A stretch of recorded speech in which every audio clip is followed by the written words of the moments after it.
good morning, good afternoon, good evening. Welcome to episode 211 of Dude and a Monkey. My name's Ian Loring, and as always, I'm joined by Matt Foster. Hello, everybody. So we've got a busy one this week. We're later on in this episode, Noel Mellor is going to be joining us to talk about some Wonder Woman, and Left Behind apparently as well.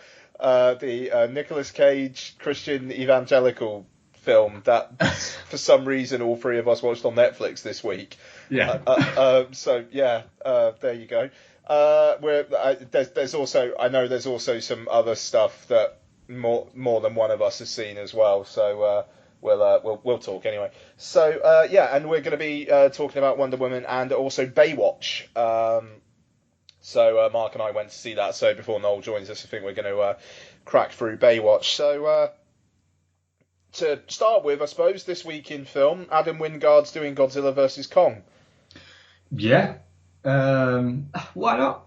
I think I wasn't a fan of his last film, but why not? They're giving them to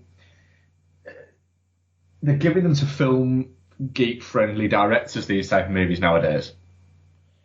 Yeah, I mean, for me, Wingard's only one miss, that being Blair Witch. So, it's a good average. I mean, John Voight Roberts was just coming off Kings of Summer and did Kong Skull Island, and Colin Trevorrow, I believe, only did Safety Not Guaranteed before Jurassic World. So, and fuck, now he's doing Star Wars Episode 9. That's still very odd that he's doing Episode 9. But anyway, so yeah, it's weird that it feels like there's some sort of changing of the guard going on here. It's a little bit, I don't know, I think the thing is,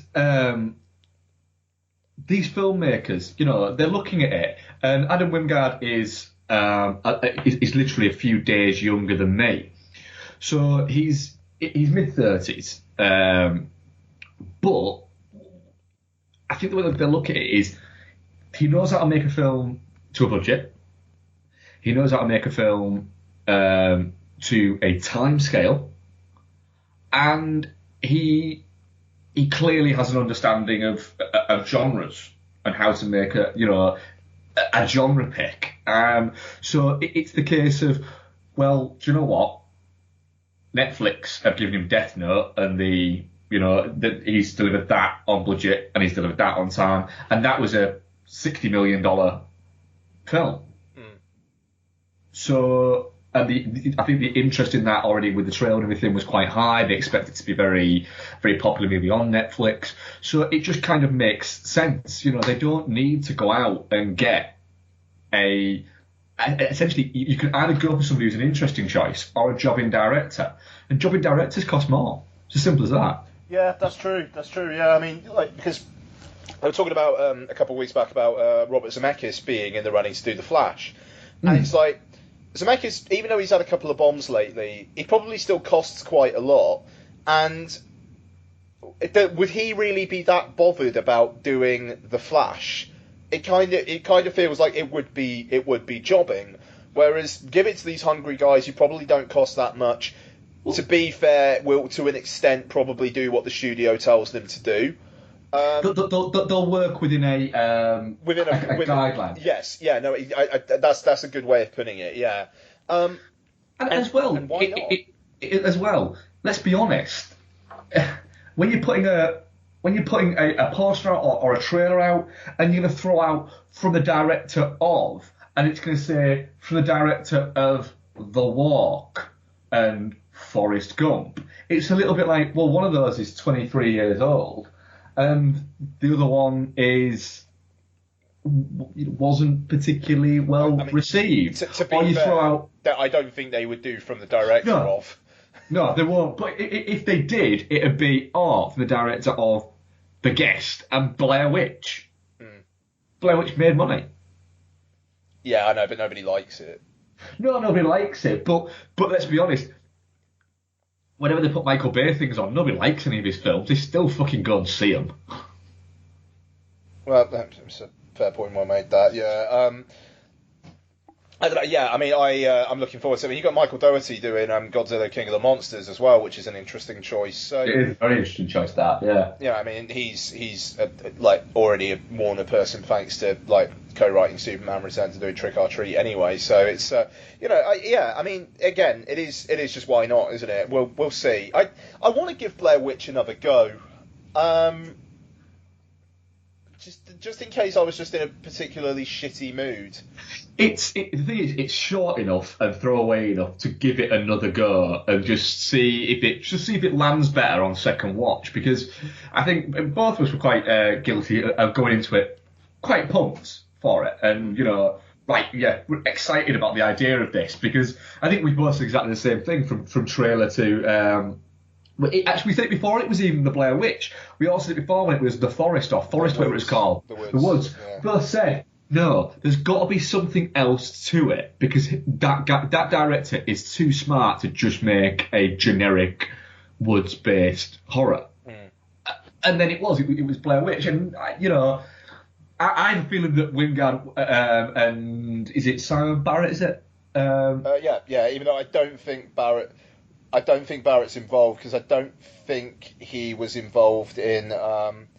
Death Note. Yeah, no, exactly. Yeah. So it's. I don't know. I mean, maybe they'll bring him aboard. It seems like it's probably pretty early days. That fucker doesn't come out for 3 years yet. So, yeah, a bit of Blair Witch. Looking at it, it's a tenner on iTunes at the moment. When that thing is a fiver, I think I might have a crack, because the commentary is apparently really interesting as well, because it came out. They did the commentary, I think, around opening weekend, and they did it the weekend after. Yeah, they knew how badly it had gone, so apparently they're rather raw. Yeah, that's what happened, and that fucker in October will be a fiver. Yeah, exactly. So that's fine, and if I've got to have it stinking up my iTunes collection, that's great. I hope one day Apple will give you the option of saying, just remove it from my library. I don't want my money back, but just remove it from my library. No, I love having those. Oh, why did I get that? I love having those in front of me. I'm more proud of those than some of the things that I like. It's more for for stuff that Lottie buys. Like, Donna is someone who hates Apple, but the amount of stuff she buys on my bloody iTunes account for Lottie. Ballerina, Sing, and Moana. I actually don't mind having Moana on there, but these films that I would really rather not have on my iTunes. Yeah, I can see that. I've got Toy Story Toons Hawaiian Vacation on mine. There you go. And Toy Story Toons Small Fry. Exactly. They literally just appeared. I think I got them free with one of those. Remember when iTunes used to do that 24 Days of Christmas thing? Yeah. Yeah, 12 Days of Christmas, sorry. I got them with that. Okay, yeah, no, that makes sense. So, I mean, I don't know. They'll probably let you do that at some point. I wonder how requested it is. Because I know Audible let you remove audiobooks from your account. So, but yeah, anyway. Should we talk some trailers? Or was there anything else? No, I've only watched one trailer. I think I might have only watched one as well. What have you got? Actually, no, wait, do you know what? I didn't. I only watched like half of it, and then I fell asleep. Which wasn't a thing of the trailer. It's just I put it on when I was really tired, and then I woke up with my phone in my hand going. What's that then? The Murder on the Orient Express. Oh, fucking hell! Right, yeah. It's an intro. I quite liked the trailer, apart from the Imagine Dragons song being used, which was odd. I thought the setup of it though, the kind of the shot through the carriage with the suspects all saying like one line each. I don't know. I thought that was all right. Yeah, what I remember seeing of it, it's. What is it? Am I right in thinking it's out like November or something? Yeah. It seems like a good November movie. Yeah, 100%. And I mean it's a really good cast as well. So it's why the fuck not, man? I like Kenneth Branagh as a director. Yeah, I quite enjoy his movies, to be honest. So yeah, I mean, we'll see how that goes, and I mean, him as Poirot should be interesting. Yeah, and it's an incredibly Brannery cast, isn't it? Mm-hmm. Mm-hmm. You know, you look at Michelle Pfeiffer, Penelope Cruz, Josh Gad, Kenneth Branagh himself, Judi Dench is in there, Derek Jacobi. It just feels such like just a Kenneth Branagh cast. It's just the fact that everyone knows the ending. But it's the journey. Yeah, no, that's true. That's true. But yeah, I mean, we'll see.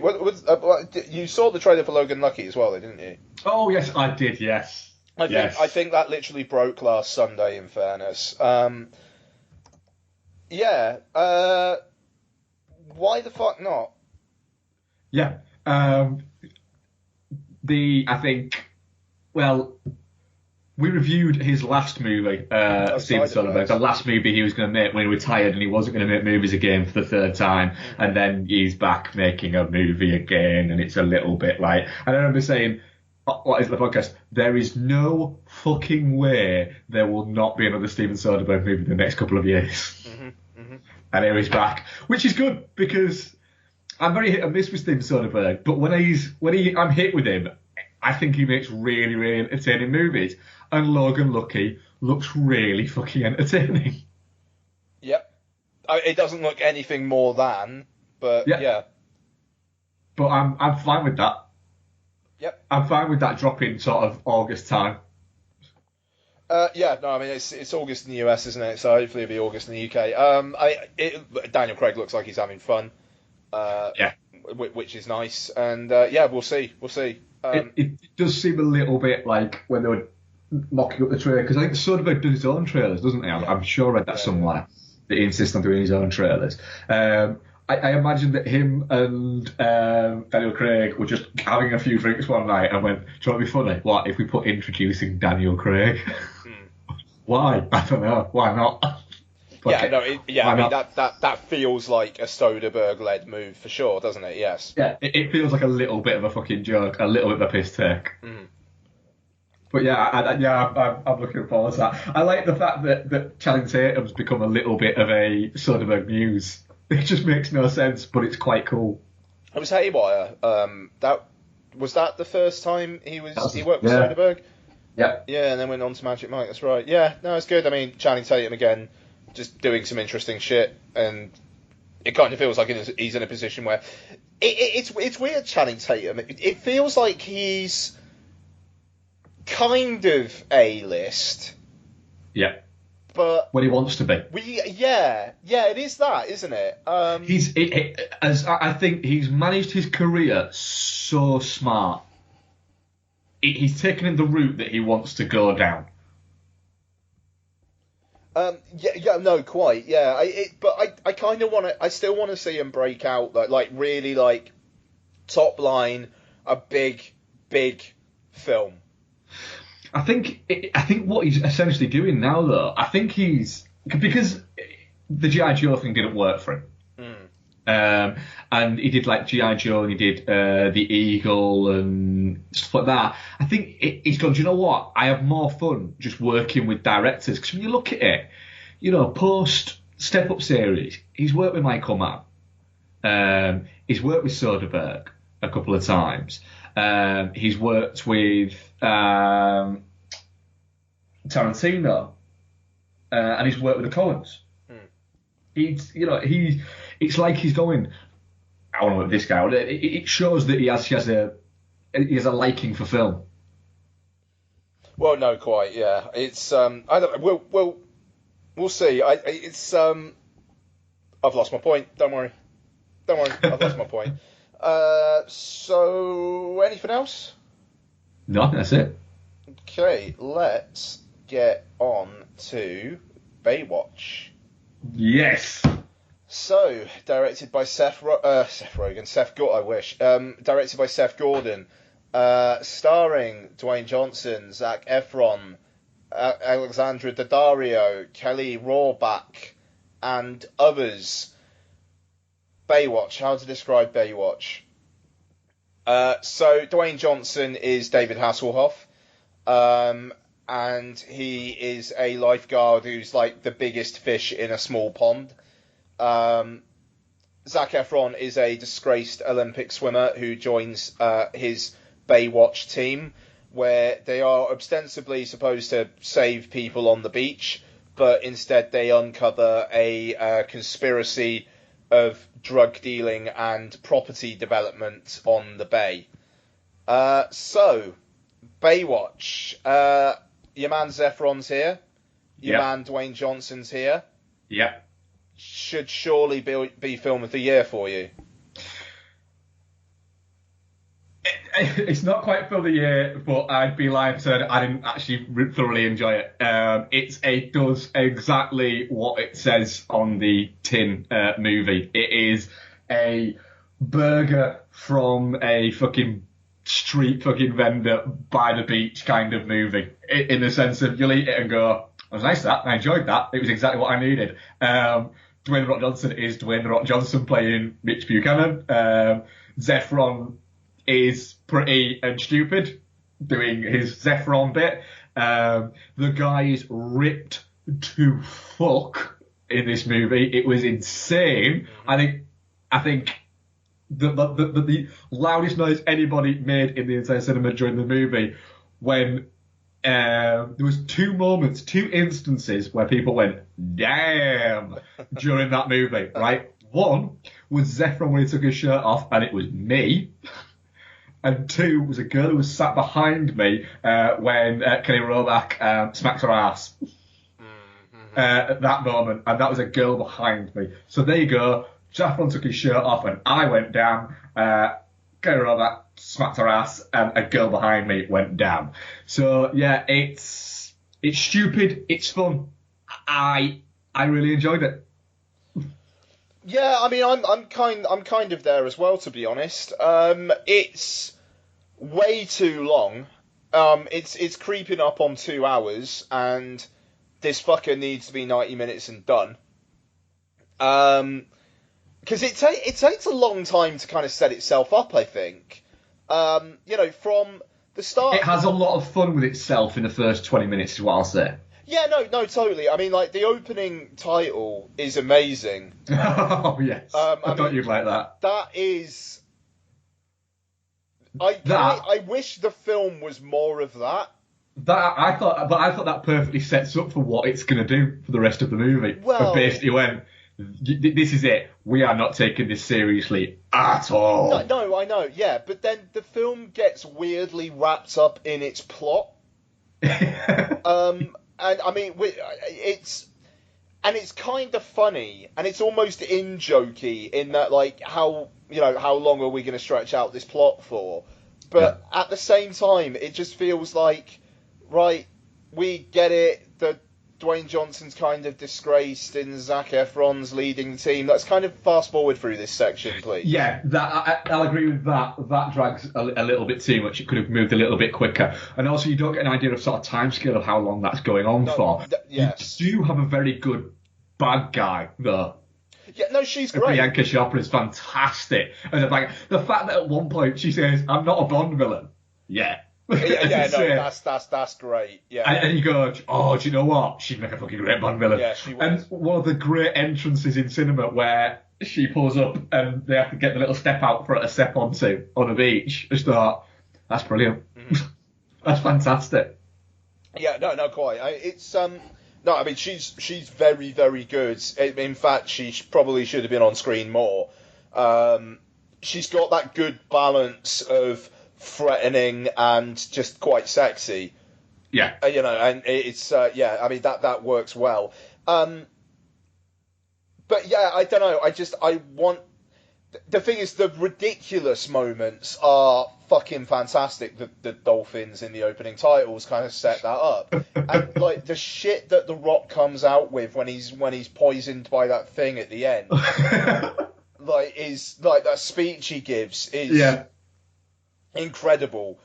I could have done with 20% more of that, 10% less plot, and 10% less look at how gorgeous all these people are, even though that I know why that's there. And I mean, like, Christ, when Zephron is doing that thing where he's like climbing with using the strength of his one arm, I mean, Jesus fucking Christ, and the fact is, have you ever seen the what is it? The actual footage of that? No. There's actual footage because he's actually doing that. I bet he is, and I right?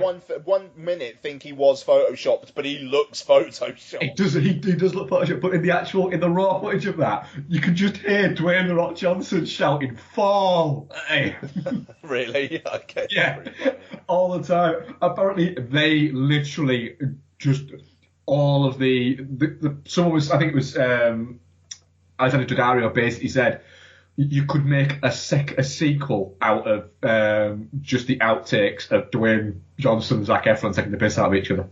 I believe it. I mean, they've got a good thing going on this. They've got really, really good chemistry together, and yeah, I mean, I think Kelly Rohrbach was really, really good as well. She was surprised at how much sort of, as strange as it comes, and how much sort of character she brought to what essentially could have quite easily and probably originally was going to be, right, we need you to be blonde, have boobs, and stand there. Mm-hmm. But we need to kind of make it not look like you just stood there. But she actually, the bit where the guy gets his dick caught in the bench, and she just appears and goes, "Hey, so yeah, you're really caught in there, aren't you?" Is that there's definitely she understands the role, we'll say. Yeah, no, absolutely. And I mean, because it's kind of weird though, because I mean, like it's odd because Alexandra Daddario is a very, very, very good looking girl, but it's almost like she's got the more dowdy role. I think basically that they've said, it's more about the guys not having shirts on than it is the girls not having shirts on. Yes. And it's more let's leer at the guys than it is let's leer at the girls.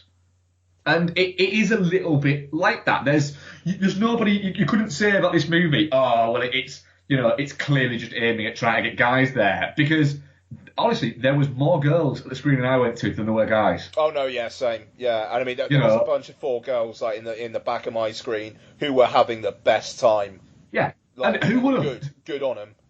Yeah, and there is that, but yeah, with Daddario, because again, I saw an interview with Daddario where she was talking about it, and they were talking about somebody posed a question and said, do you know if yourself and Zac were on equal pay for the movie? And Zac Efron kind of sort of looks at it and goes,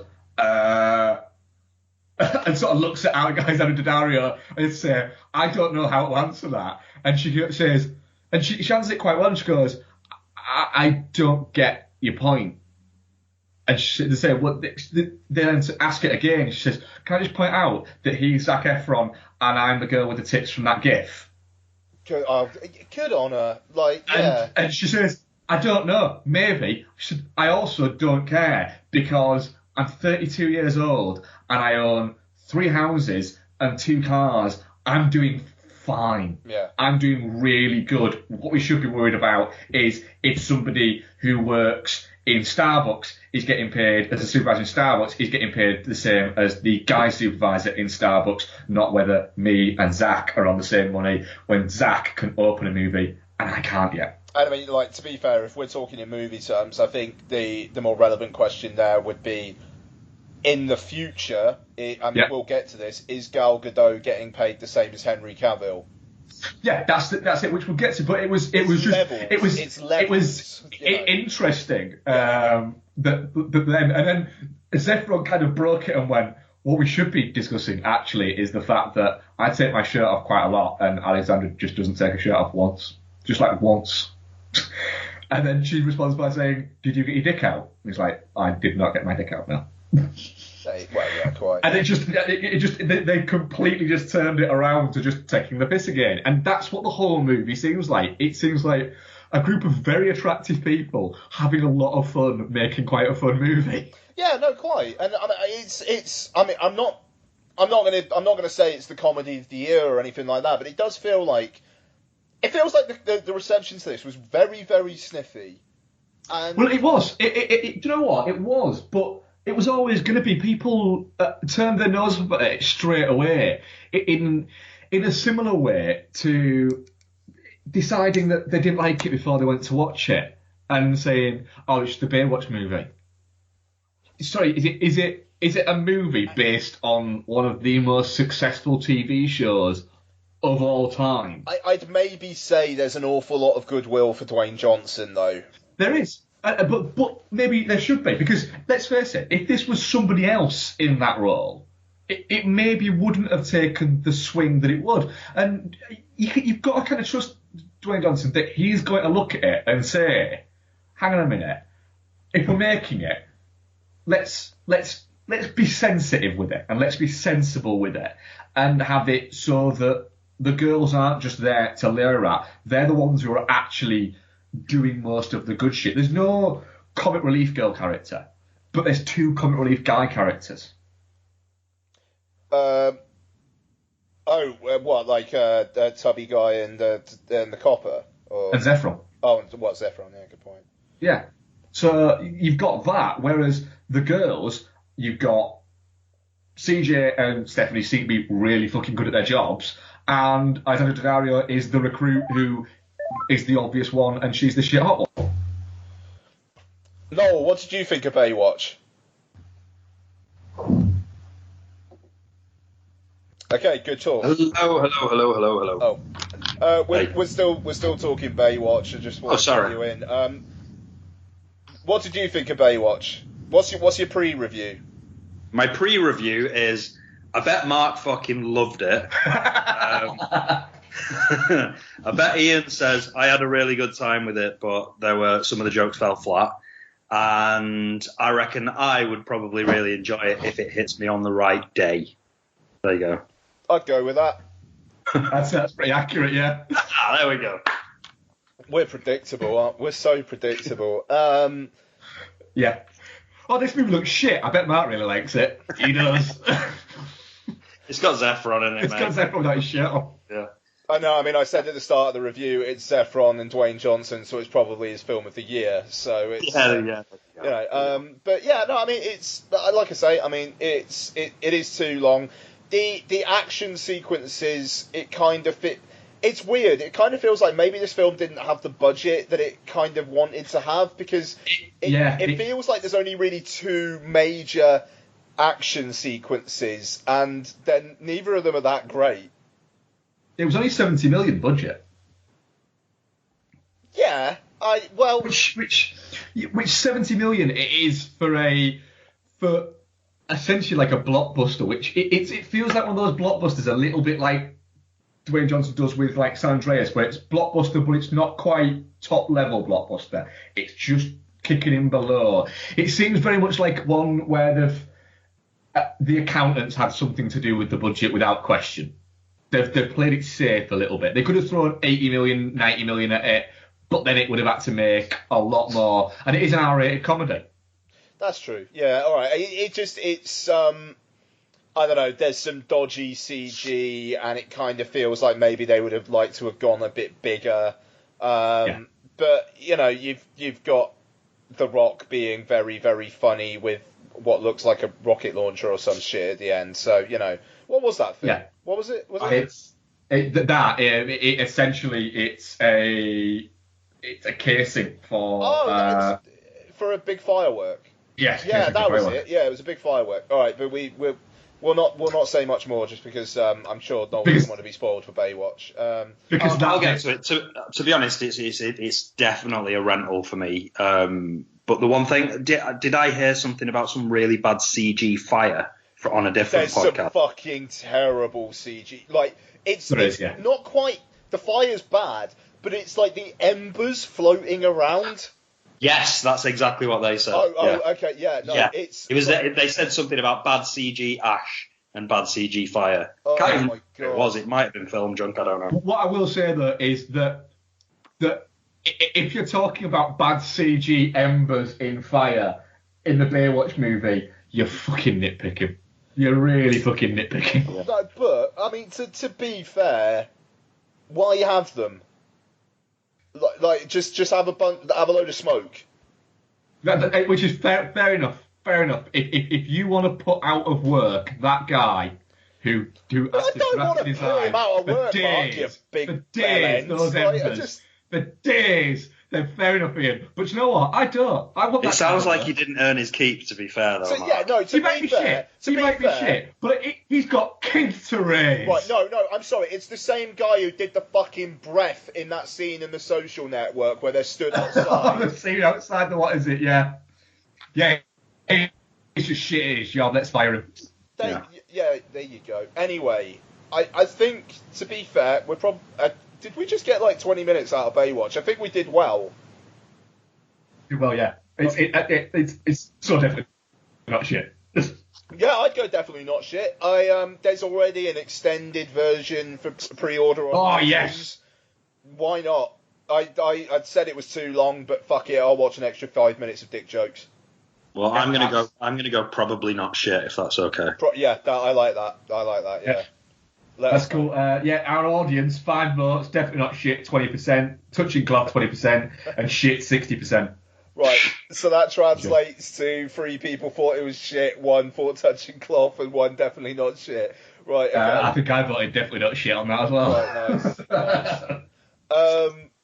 Very good. Okay, so we've got Noel here now. Now, here's a question. Do we want to lead up to the main event? Or, actually, what would we consider to be the main event?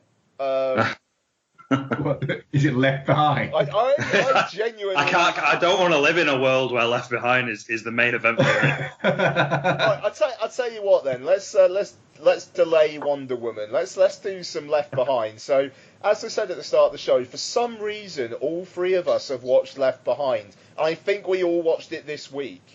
I think it was my fault. And yeah, Noel did start it. Yeah, it was rather like The Ring.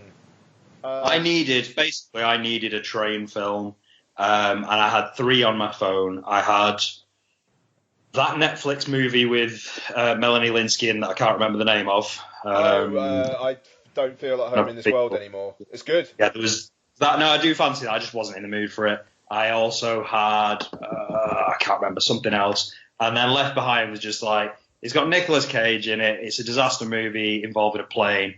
Fucking, this has got train movie written all over it. Mm-hmm. So I fired it up and I had a really good time with it. But yeah, we'll get to that. So it's my fault. You know. So then I watched it. And then yesterday, I talked about it on WhatsApp, and then about half an hour later, Marc mentioned something about it. It was like, fuck me, Marc's watching it again as well now then, is he? Like, right, okay, well, fine, we're going to have to talk about it. So, Left Behind is directed by noted second unit director Vic Armstrong, who... genuinely, like, worked on an awful lot of action films, and I think this is his feature debut. I want to know how that fucking happened. But yeah, so who's in it? Nicolas Cage, Chad Michael Murray, and Jordan Sparks. She's the daughter, yeah? Yes. Right. So, Left Behind. It's on Netflix UK, so enjoy. What's the story? It's the Rapture. No, sorry, Jordan Sparks isn't the lot, is it? It's Cassie Thompson. Who the fuck's Jordan Sparks then? Somebody else. Jordan Sparks. Isn't she a pop star though? Oh no, she's the girl who isn't she the mother of the child and she's married to a basketball star. Yeah. Right. Okay. I obviously don't know who Jordan Sparks is then. So I don't know. I'll be honest. I just looked at her photograph and she just that's what she looked most like to me. Right. Okay.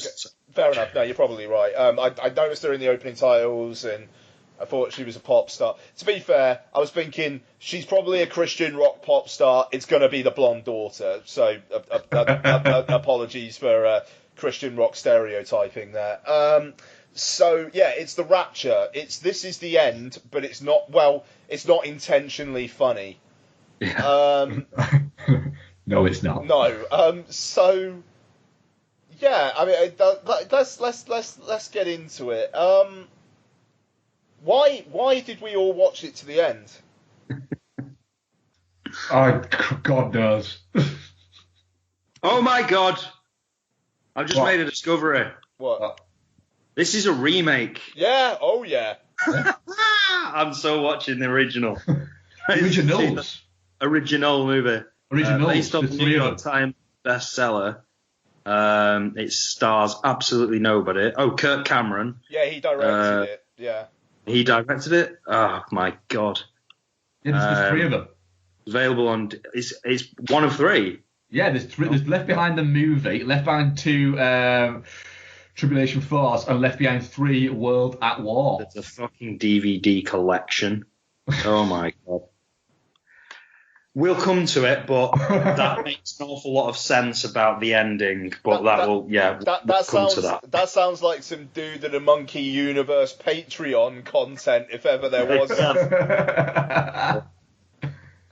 Anyway, if we do that. But anyway, so Noel, you say you enjoyed your time with it. I mean, I'm assuming that it was just on a laughing. Yeah, I mean, it's.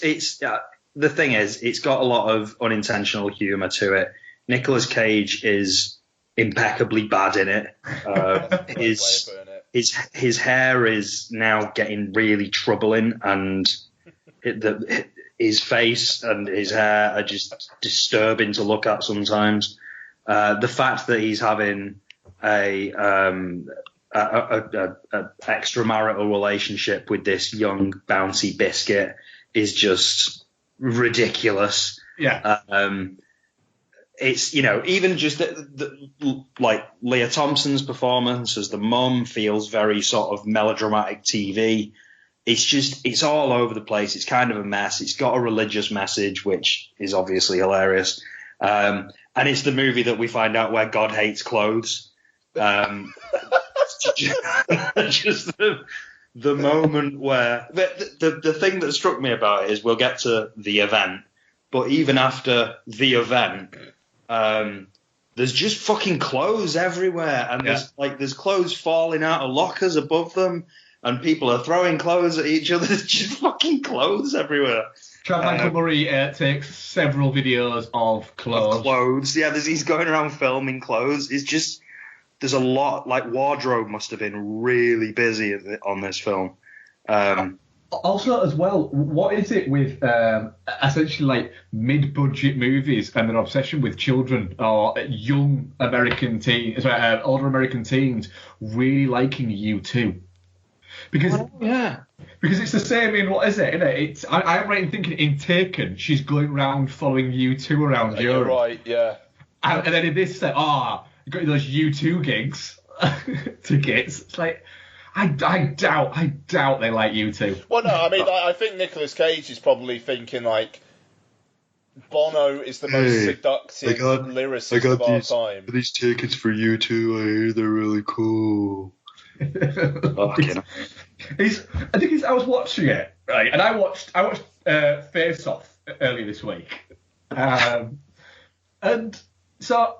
I watched this, and it's like it's made like 20 odd years later, this movie, or nearly 20 years later, and Face Off was a really big movie, like a really like big tentpole fucking summer blockbuster in 1997, and Nick Cage had just won an Oscar the year before, and then he's headlined all these tentpole movies, and now he's in Left Behind, where he looks tired, so tired. Yeah, he looks tired. Yeah, knackered. You can almost see the gun being held to his head in certain scenes.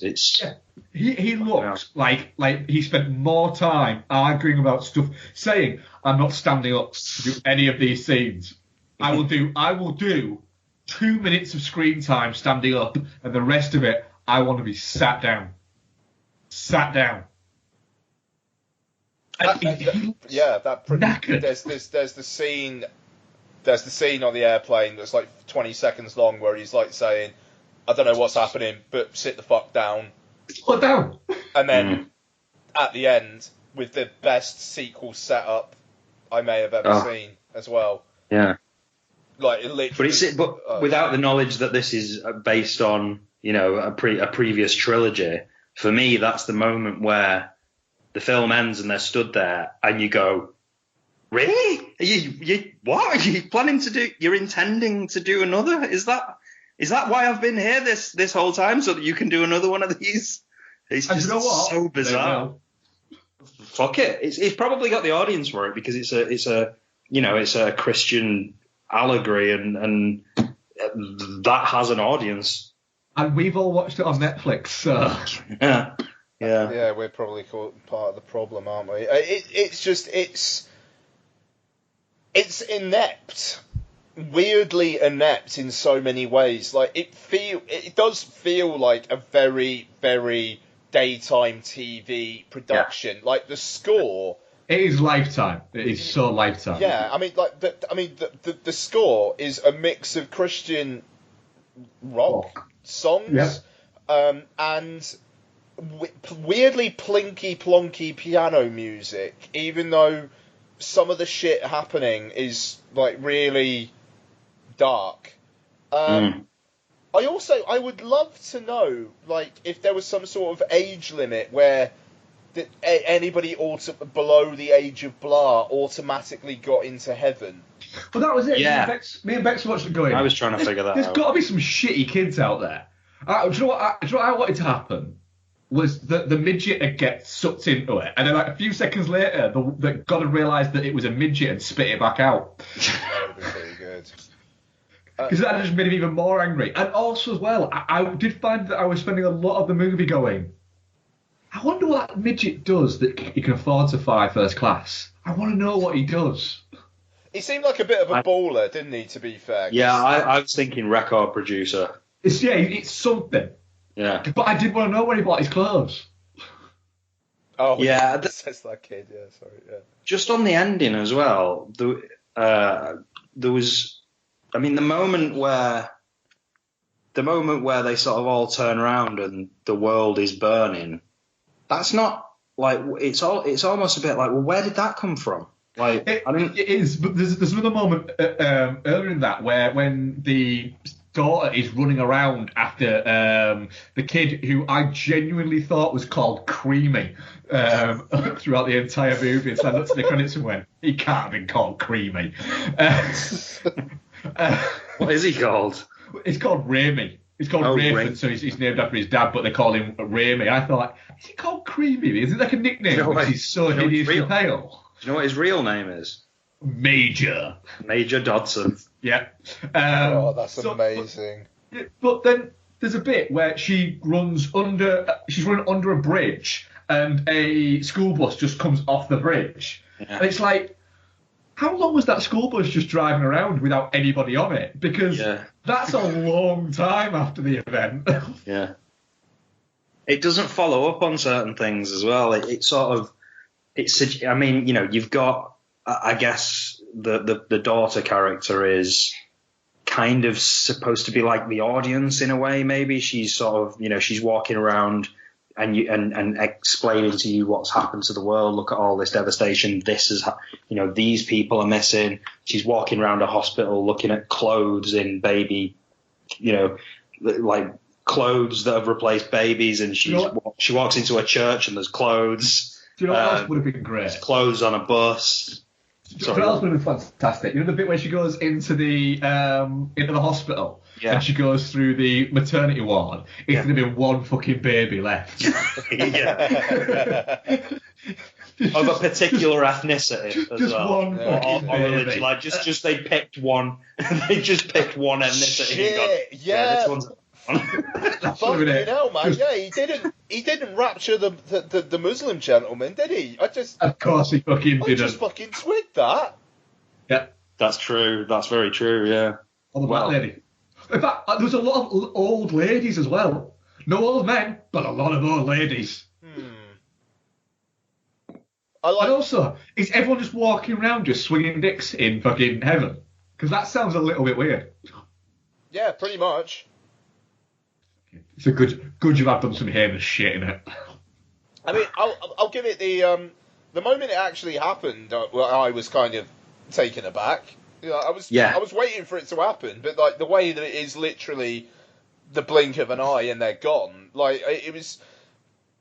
A more skilled director probably would have played up the what the fuck is happening instead of like it was almost like Simpsons, like or like there's a bit in the Lego Batman movie where like the bad guys come down straight away, someone says, right, I'm going to start rioting, you know, and it was kind of like that, like immediately it was just 0 to 100, and then you say like at the end everything had turned to shit. One thing as well, I like the way that they don't, at the end, when she's trying to do the runway, they don't know how she's going to alert them. And then they just see an explosion in the distance and go, that's definitely... In a world that's exploding. Yeah. Yeah, in a world where everything is on fire 2 minutes later, in a city where everything is on fire and exploding 2 minutes later, they singled out that one explosion. And the other thing is that I couldn't figure out is that the way it was directed, it made it feel like she'd set that fire at the end of the runway, because I was watching it going, well, you don't want to signal where the end of the runway is. Because how will you know where to land on the runway? Do you know what I mean? That's a good point. Yeah. But then I couldn't. The way it was directed, I couldn't figure out if I'd got that wrong in my head, and in fact she'd put it at the beginning of the runway. Like, do you know what I mean? It didn't She clears all the shit out of the way and then lights it, yes, though, doesn't then she? lights all the stuff at the end. So it feels like it's the end of the runway. So how would you know where to, unless she was considering the trajectory of where the plane was coming in? I think God was guiding them. God would guide the plane, obviously, yeah. Well, no, God thinks that everybody down there are fuckers, aren't they? Like, God wouldn't do shit now. It's just shits and giggles. They're on He's their all own. about the shits and the giggles. They're on their own now. Fuck it.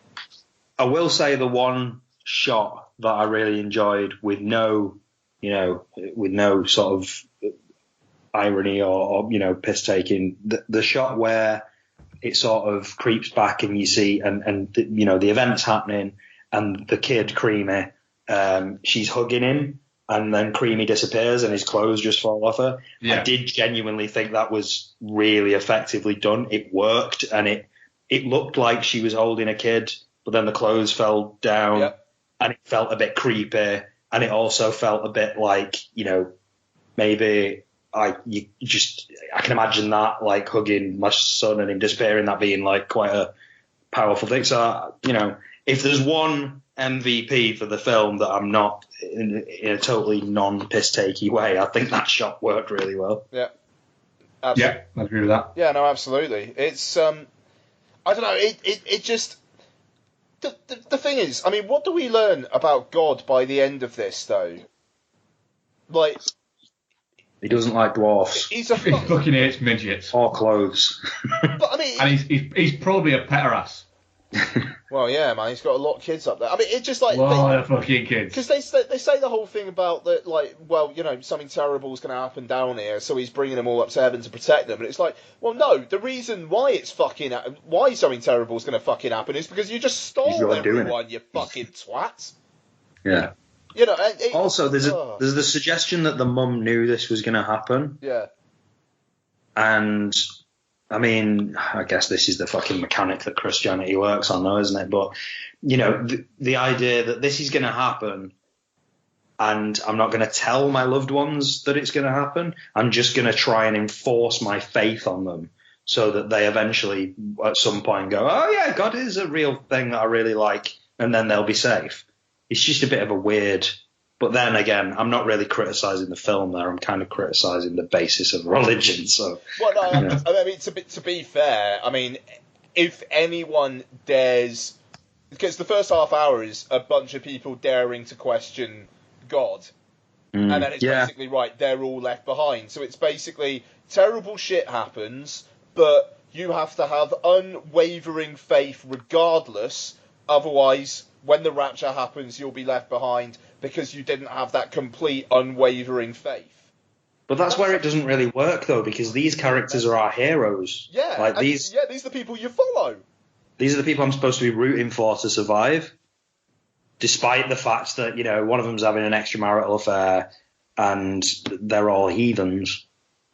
I mean, it would have made more sense if it actually genuinely went that this is the end route of when they kind of prove themselves, they disappear or something, you know. Yeah. Like, it would have made more sense if by the end of that film, those three people were stood there holding hands and then they just disappeared and then the film ended.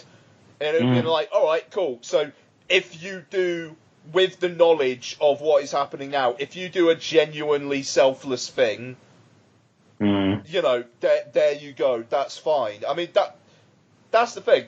Christ, if the rapture ever did happen, I would hope it was the this is the end route. Yeah. Yes. So, yeah, I don't know. Awful fucking film. Yeah, it's a piece of shit. But I will be watching Left Behind too, and I know you will. Yes, of course you will. You gotta know what happens next. Oh, yeah. Right, I'll say right now, if we ever do a Patreon thing, like, we'll have to do some commentaries on them or something. Yeah, absolutely, yeah. Our audience reviews, definitely not shit, 17%. Touching class, 17%. And shit, 66%. We have Christians who listen to this. How many votes? 6. But still, we have Christians who listen to this show. So, those one Fucking hell, that's not they all. definitely not shit. Good on you. I would genuinely like to know who you are, and I would like. I might be able to help you there. Oh, Yeah. I might be able to help you there. Oh, for fuck's sake, Noel. Sorry, I just saw it and I clicked. I didn't really think. It's just my unwavering faith in this film. I did, as soon as I clicked it, I thought, yeah, I don't think this is meant for me because I'm actually on the show. Fuck's sake. Okay. Oh, you can't unclick once you've done one of those. No, you can't. That is a bit of a fucking flaw. Yeah. You know, that really is. Because I'll be honest, the Patreon vote, I may have accidentally clicked "fuck off, you greedy cunts" or whatever it was. Did you? Yeah. So, actually, because I'm just going to find it actually, because I did this very same thing the other day when I just flicked on my phone and I flicked on my phone and I saw a voting thing and I just clicked it and then I immediately responded to the person. I was like, I've got no idea. I don't even know why I clicked that because I just voted on something which is just having seen it. Like I can't even remember what the fuck it was, but oh, never mind. Oh, dearie me. Right, okay. So, let's move on. So, what is... I think it is the main event, really. You know, Left Behind, notwithstanding. Wonder Woman, directed by Patty Jenkins and starring Gal Gadot, Chris Pine, Danny Huston, David Thewlis, Lucy Davies. Surprisingly short roles for Robin Wright and Connie Nielsen. And that's who it was, Connie Nielsen. Yeah. And others. So, Wonder Woman, it's telling the story of essentially the origin of Wonder Woman, Diana Prince, who lives in the land of the Amazons, hypothermia. That's not right. Something. Themyscira. Themyscira. Yeah. Themyscira? Cool. There. Something like that. Amazonia. Yeah. That's how much I know about Wonder Woman. I was watching this and I thought to myself, oh, is it not called Amazonia? Learn something new every day. So, Gal Gadot is Wonder Woman. She's trained to... Well, she's not bred to fight. I don't know what she's bred for, to be fair, but she is trained up by Robin Wright. Her mother, played by Connie Nielsen, doesn't really like it. But one day, Chris Pine is a World War fighter, and he crashes down on hypothermia, which I'm just going to call it. And it turns out that essentially the war is coming, and Wonder Woman is going to try and stop it because she believes that if she kills the god Ares, that will stop all war ever. Yeah. I watched it this afternoon. I think that's pretty much about right, isn't it? Yeah. Yeah. Okay. Noel, our comic book correspondent. I always wonder what you feel about that title, Noel, by the way. I love it. No, it's great. Okay. Love it. All right, good. Love it. Good. It's not just comic book films you come on for. No, it tends to be. I mean, the thing is I only get to the cinema for comic book movies these days because we've got a young baby, and those are the films that I look forward to now. Everything else I'm happy to wait for, but comic book movies are still the thing that I'm desperate to get to the cinema for. So that's what it tends to be. I do read comic books. I'm not the greatest comic book reader in the world, but I do read a lot of comic books, and I care about these movies. So yeah, it's fine. Good man. Okay, fantastic. So right, Noel, comic book correspondent. What did you think of Wonder Woman? I was delighted with it, to be honest, and I know that's going to be something that we get into a bit more, but I was really, really pleased with it. It's not perfect. It suffers from a lot of the issues that comic book movies in general, not just DC movies, in fact more so Marvel movies, it suffers from a couple of the problems that those films have. I'm thinking particularly of the third act and the bad guy. So it's by no means perfect, but it is DC managing to get something out there that for the first time, or should I say the first time in since the Marvel universe really properly began with Iron Man, it's the first time that DC have really been able to sort of sorry, I'm ignoring the Christopher Nolan films, all right? So calm the fuck down. Yeah, the post-Nolan modern DC, the post-Nolan of DC, verse. yeah, exactly. That's a good DCU stuff. Yeah. It's the first time really that DC have impressed me. It's the first time that I feel like DC have trumped Marvel in a way. They put a female lead superhero movie out there. Again, I'm not counting Elektra. They've put there's a strong female superhero movie out there now, and DC beat Marvel to the punch, and I think that's great. I think that aspect of it as well is handled really, really well. It's not overt feminism. It's not feminism for feminism's sake. You get the feeling that this is just a woman who is dealing with a male world, but it's not really telegraphed. She is strong. She does care about what it is that she's fighting for. And she's fucking really good at kicking people's asses, which is great. It's enjoyable. In terms of, I was really enjoying it right from the outset. I think the thalidomide section at the beginning is really strong. I was really, really enjoying that. Then when you get to London and it's that sort of Captain America vibe, World War I sort of era stuff, I was really enjoying that. And then as it sort of moves on from there and it's got a bit of a sort of Nazi, Indiana Jones 3 Inglourious Basterds kind of vibe to it as well, I enjoyed that.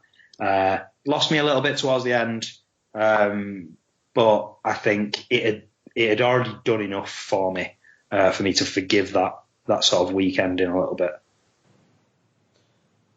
Very good, Mark. I'm not as for it, I think, as Noel is. I didn't actually dislike it. I just thought it was a bit naff. But then again, just for clarification, I think most comic book movies are a bit naff. So it's not naff in a negative way. It's just a lot of the time I was going, it's a bit naff, this. But I was kind of enjoying it. It could have been napper. At least you didn't have an invisible jet. Yeah, it didn't. Well, that's it. But there was still there was just bits where I was going, it's a bit. I think naff is just the wrong word, because in my mind it's probably nowhere near as bad as it sounds. But there was just a little bit too much. I don't know. It's hard to explain. It felt a little bit Saturday morning cartoony, which it kind of is supposed to. I think I'm more reacting to the fact that I was going in there and people going, "Oh my god, this is a game changer! It's amazing! It's one of the best comic movies," and it's kind of like, no, it's not. It's fine. I don't think it's a game changer. I think it's a game changer for DC because they've put something out there they need to fucking follow up on now. Yeah, which is fine. But and the thing is, I'll be more likely to rewatch Wonder Woman than I will be to rewatch Man of Steel or Batman vs Superman. Without question, I'll be more likely to rewatch Wonder Woman. But is this as I've seen some people say, an 8 hour, 9 out of 10 movie? No, it's not. There's far too much that's not right with it, and some of the visuals are fantastic, and some of the visuals are a little bit naff. Some of the bits I'm watching going, right, so why aren't they just shooting her legs? Why are they concentrating all of their fire on that shield that isn't working? Surely there's one of them that just goes, "Just gonna shoot her legs. It's gonna shoot her legs. Be fine." The shield's a larger target than her legs. But there must be one guy there. The shield's and then the rest of them do seem to get across quite easy afterwards. Yeah, okay. That's a bit of 18 months.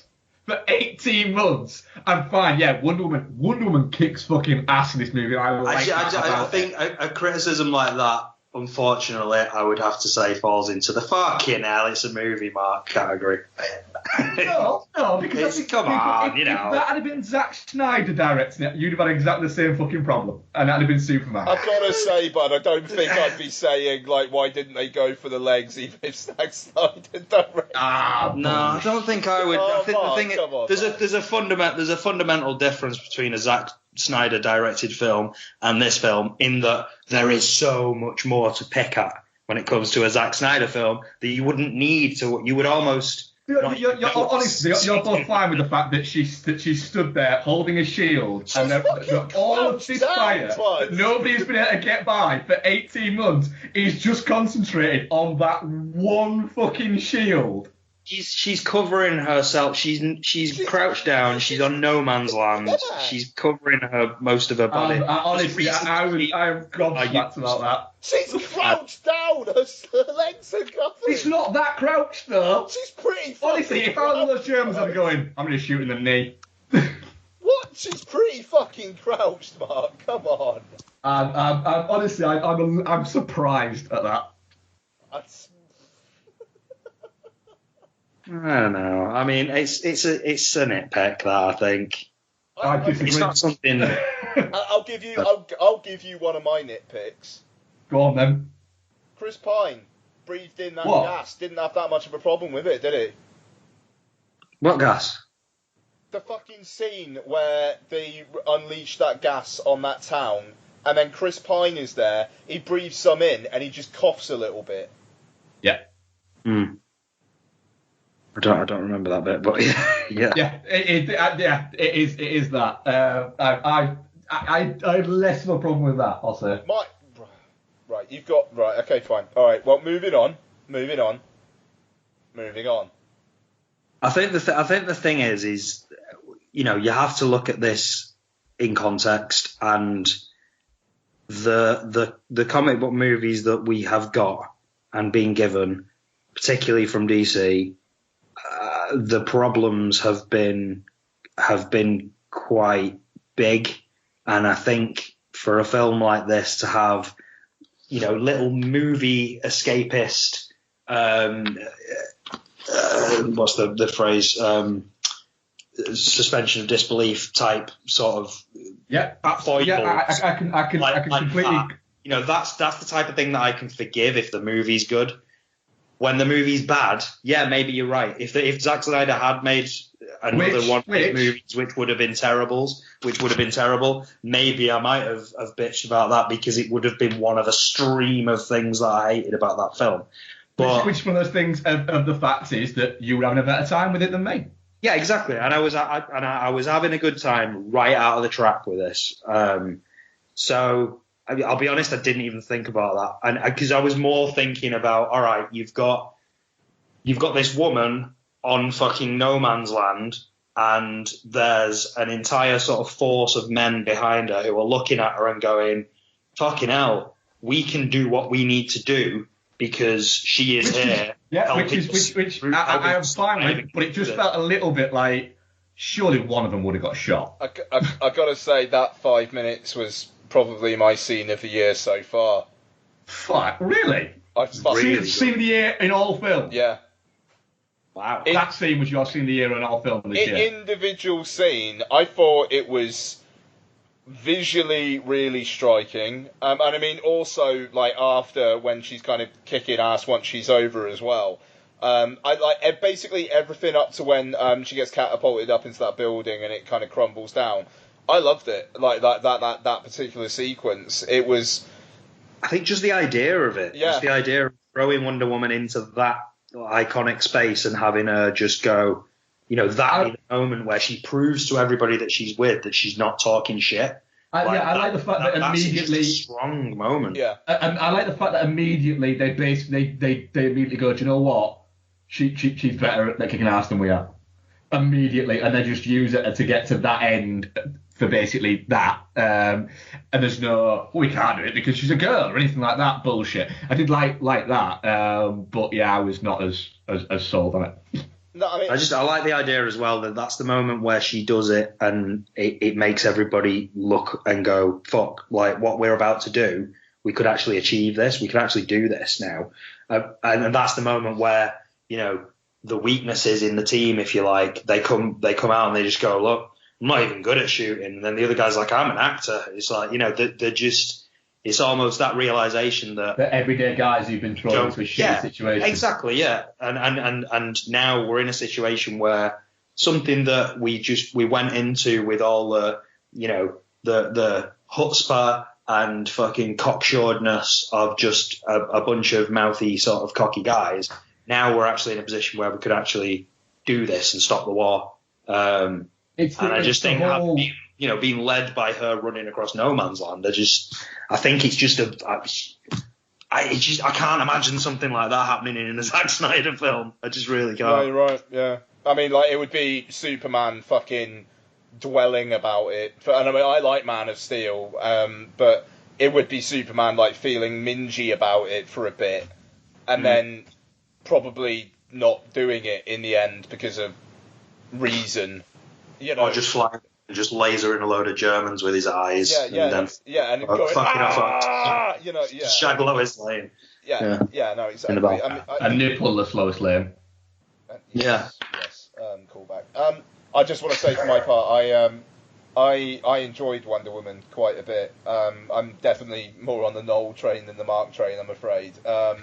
Even though I will say Donna said she thought it was cheesy and she fucking hated the theme. So I like the theme, but it is fucking cheesy. Yeah. Well, they're relatively frugal with it, though, aren't they? To be fair. The theme? Yeah. I don't think enough of it. No. I really, really like the theme. I thought there should be more of it. The thing is, the first time it crops up is in the scene after No Man's Land, where she gets into the building and starts twatting all those guys. Well, to be fair, it crops up in the opening titles if I'm going to be a pedantic fucking arsehole about it. But no, fair enough. I've just forgotten. Yeah, no, it's it's the thing is, I understand. I think it is derivative, and I think it does have. Oh, yeah. It does have problems. I mean, it is Superman the movie meets Captain America the First Avenger. Like really, really, really directly, I think. But I think it's got some really. I appreciated the rawness with which it dealt with war. I wasn't expecting that. But it's not in the. We're gonna fucking dwell on this that like BVS does and Man of Steel to an extent as well. It's trying to inject a bit more Marvel into it, but it also still feels more real world than I think the Marvel Studios films do.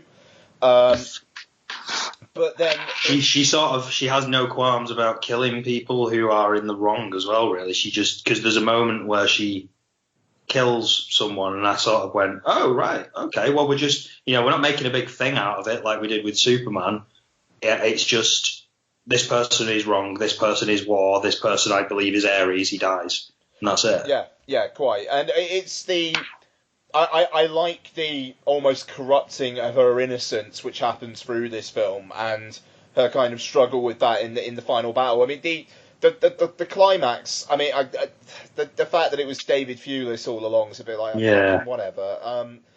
But that was fairly obvious as well from the outside. Yeah. As soon as David Thewlis turns up, you're like, right, well, there's your bad guy then. Yeah. Yeah, I mean, they had. I was kind of thinking for a moment. There's a conversation that Chris Pine has with the Dr. Poison, where I was kind of thinking, hang on a second, are they actually going to fuck with some shit here and have him almost be like a trickster or something? And it turns out he's Ares, like a double agent kind of thing. Yeah, like the double agent kind of thing. I thought could have been quite interesting, but it is what it is. But I thought the corrupting of her innocence was good, and I believe the relationship between her and Steve Trevor. So the ending worked for me, even though the siege. When the film is going over 2 hours and you're spending a good 5 minutes on just CG fighting CG.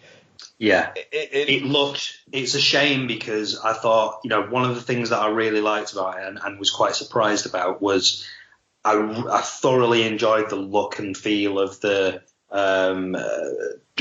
Trocadero bit at the beginning, the sort of the Amazonia stuff. I loved the way that looked, fighting on beaches in daylight, and it's nice to see stuff in the sunshine, and fighting on beaches is the new thing, isn't it? So I enjoyed all that. I enjoyed the visual of that, and then I really enjoyed the sort of World War I London aesthetic of it, the sort of greyness, and then seeing a flash of colour breathed into that through Wonder Woman. So for then in the third act, just towards the end of the third act at least, for it to feel a little bit like the battle scene from Batman versus Superman, it was a bit, and I think I felt it was quite telegraphed that David Thewlis was the bad guy, but I didn't think they'd go that far, and I didn't think he'd be Ares. I thought he'd be some sort of puppet master of Ares or something like that, and Ares would be some unseen Thanos type. Yeah, and to be honest, it made Ares seem a little bit less threatening. Yes, it did. And it literally became a little bit just two fucking things just smashed into each other for exactly. And also a good 5 minutes, which made me go, there's all this fucking lightning, and what is it? It felt a little bit Pokemon-y. But just the visual of Ares as well, because I assume that Ares is a character in the DC universe, but Ares, the god of war, is also a character in the Marvel comic book universe. He's not a particularly sort of cosmic character. He's a bit more like a Thor character, like a sort of god on earth kind of thing. And he's a bad guy. But there's a visual to him that's quite strong, and he's huge and he's muscular, and he wears big sort of bits of armor sort of clamped onto him, and the big sort of classic sort of Roman sort of dust brush sort of head thing. So I in my head had a sort of a visual of Ares in the back of my head, and it wasn't David Thewlis. So well, actually, find David Thewlis with something that looked like a sort of second-rate bad guy from a Thor movie, it wasn't enough to say Ares, God of War, to me. Yeah, it wasn't. It did fail towards the end, certainly. Yeah, it's just the fact that it like I said, it's going over 2 hours, and it's a bit. Like I like the thematic stuff, but it's a shame because you have to have the big clangy stuff at the end of these films. It just seems to be a requirement. But I mean, like Steve Trevor's sacrifice, I liked the way that you didn't hear what he was saying to her the first time, but then that kind of comes around, and it kind of pulls it into a decision in the end. I liked that. And I mean, the action sequences I thought were really well done. I mean, Adonna said she thought there was too much slow-mo, and that does kind of feel like a slightly Zack Snyder note there. It does. The jumping out, the bit where she jumps through the window was a little bit, it felt a bit Snyderish, that. Yeah, no, I agree. But it's, I don't know what I was expecting, to be honest, but I thought it was it was very good, but I'm kind of looking forward to seeing what they do with her in the future. It kind of feels like they had to get this out the way, and now they can kind of push it on. It would be nice if hypochondria kind of comes back into it a bit more in the sequel. I'd like to see that world kind of butting heads with our world. Themyscira, it's called. Sorry? Themyscira, it's called. Themyscira? Themyscira, yeah. Wasn't there a hypo something? Nope. Might have been, but yeah, it's called Themyscira. The hypothermians. Where am I getting that from? But yeah. Queen's something. One of Queen's is called something like that, isn't she? Oh, yeah, I know that you mean. Oh, it's her mum, isn't it? Is it her mum? Yeah. Yes, it is, yeah. Hippolyta? Hippolyta. There we go. Right, fine.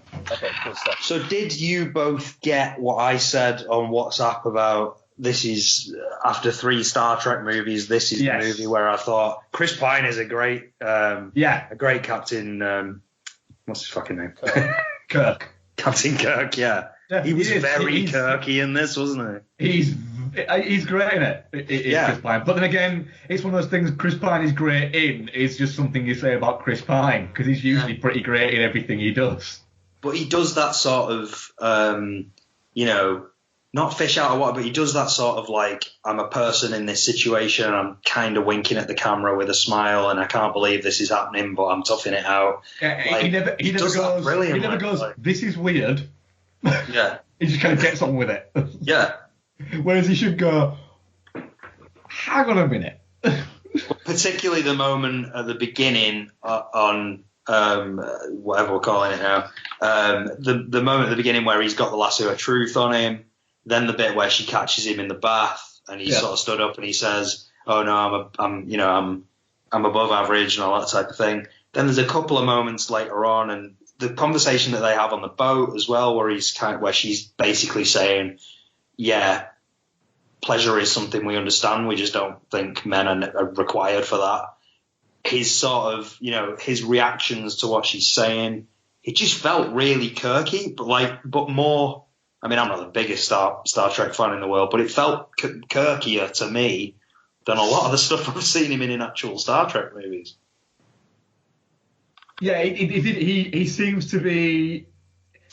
I think with this though, because he's very much sort of, and the way that Pine seems to have approached the whole thing is, I'm playing second fiddle here to somebody else, and he seems to like that second fiddle. He doesn't. I think we've said before on here about Chris Pine Chris Pine is a character actor who happens to look like a fucking movie star. And he's more uncomfortable being a movie star and being the movie star than he is just being the character actor or the second fiddle to somebody. And that's why he seems to be having a real lot of fun with this, because he's not the one having to carry the fucking movie. No, he's there to essentially to aid Gal Gadot. Carrying this fucking movie. Sorry, go on. I was just going to say, I was reading an Empire feature on Wonder Woman last night, and he says in it, like, he had a really good time. It's like, he's not the lead. He acts as the damsel in distress. He gets a few laughs in, and he gets to, like, punch some bad guys. He had a good time on it. And it's, that's it. Second build seems to be Chris Pine's preferred situation. He is. He's that kind of actor. He's tried the route, the movie star route, and he hasn't really enjoyed it. He's said before that he liked working on the Star Trek movies, but he didn't like being part of. He didn't like the fact that there was so much riding on them, on him, and he tried the Jack Ryan thing and hated it, apparently. Whereas he likes doing things like playing second fiddle here, or Hell or High Water, or fucking he was in Smoking Aces. For God's sake, I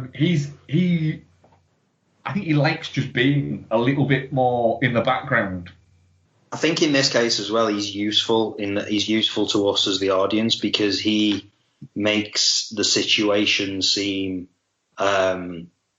less ridiculous. He's the one who he discovers this place first, and he's brought into the bosom of this place, and then has to, he brings the trouble there, but then he is understanding this world for the audience, and then he's carrying that person into our world and standing in the background and sort of being shocked and being amazed and falling in love with the main character. And he's a cipher for us to help make sense of this world in a realistic way, and not, the difficulty with doing something like Captain America was always very obvious, and they got around it the way they got around it. But I think with Wonder Woman, Chris Pine is a big part of how they get around that.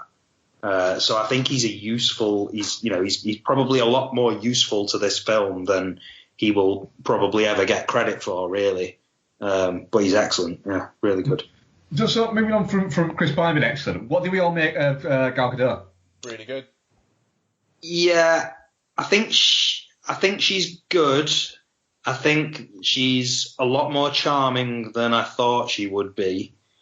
But there are moments where I think you can see her limitations creep through. I think there's a couple of she does this thing with her head quite a bit, where she sort of tilts her head. I'm doing it right now in minutes. Yeah, and I think it's not quite convincing, and it doesn't matter because I think she's better than I thought she was going to be, and I think she's got this one strong movie under her belt now, so I'm happy for her to sort of run with it. But I think the limitations you can see a little bit, if I'm honest. Yeah, I think she's never gonna, from early bits that she's done, she's never gonna fucking crop up and win a Best Supporting Actress or anything like that. But I think she's very good as being Wonder Woman.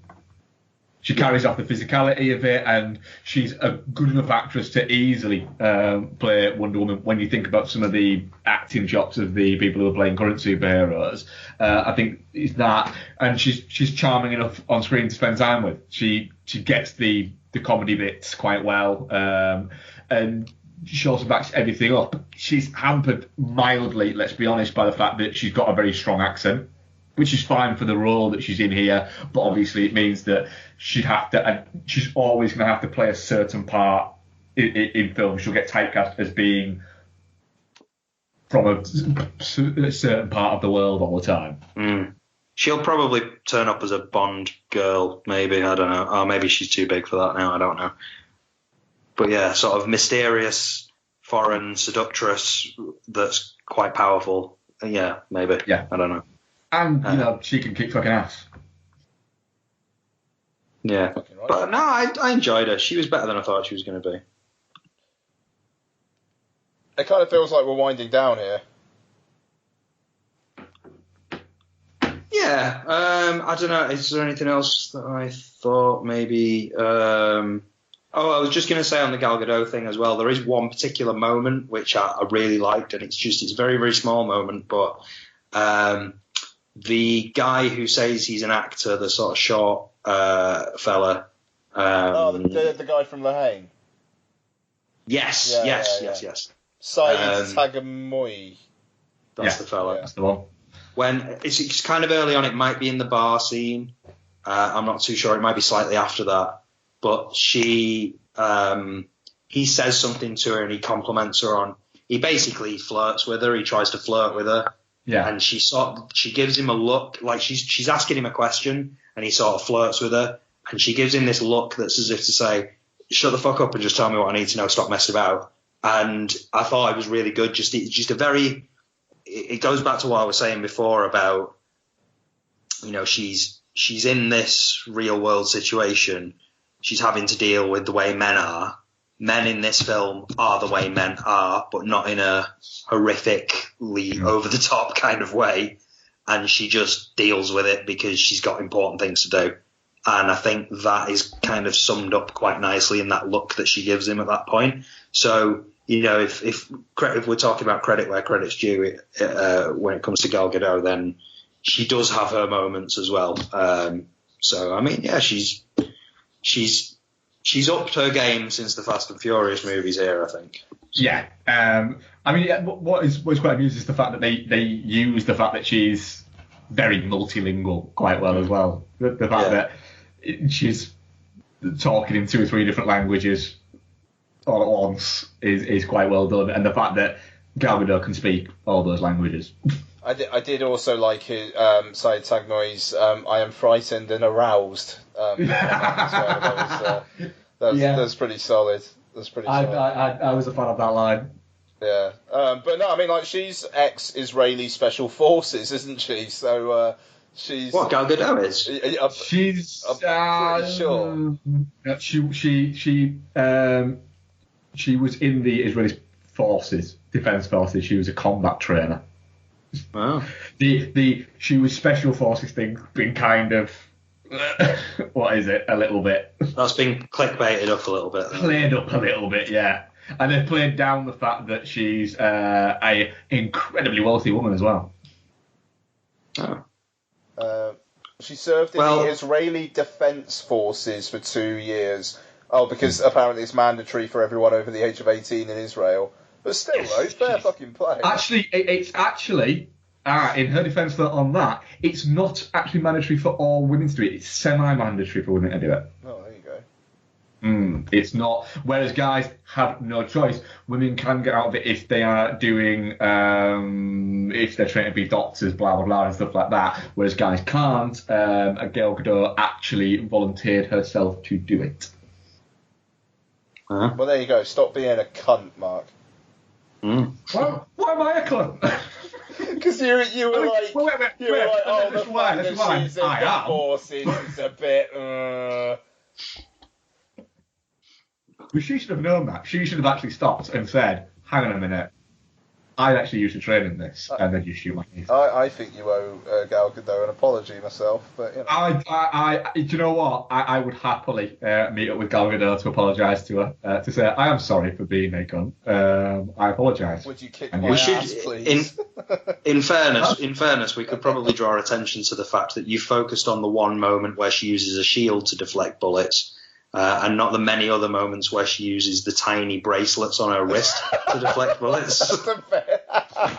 Well, can I point out that I was aware that they will deflect anything, so I was fine with that. And she's supposed to have really. Well, yeah, but you got to hold them in front of you as well. Really good reflexes, no. Really good reflexes. Right. It's suspension of disbelief, no. Right. Fuck's sake. All right. Hey, my belief was already suspended. It's fine. Definitely not shit. I'm touching cloth. However, what I am going to say is I am going to watch it again this week with Isabel. Oh, excellent. Good. Right? And I am next week, when we record next week, I'm going to get Isabel on to give us her views on it. Yeah. Because I think that she's a very core demographic that this movie is aiming at. She's just going to be a teenager coming on going like, why the fuck have you put me on here, Dad? I don't want to fuck a little bit. But it'll be interesting for us to get the views of a nearly 13-year-old girl. Because she's actually really quite looking forward to it, which is why I'm taking her to go and see it, and I'm seeing it again. Because she actively, when I said I was going to see it, she's like, oh, I wanted to see that. I'm like, I can't work out times where we can both go, so I'm going to take her during the week. So, yeah.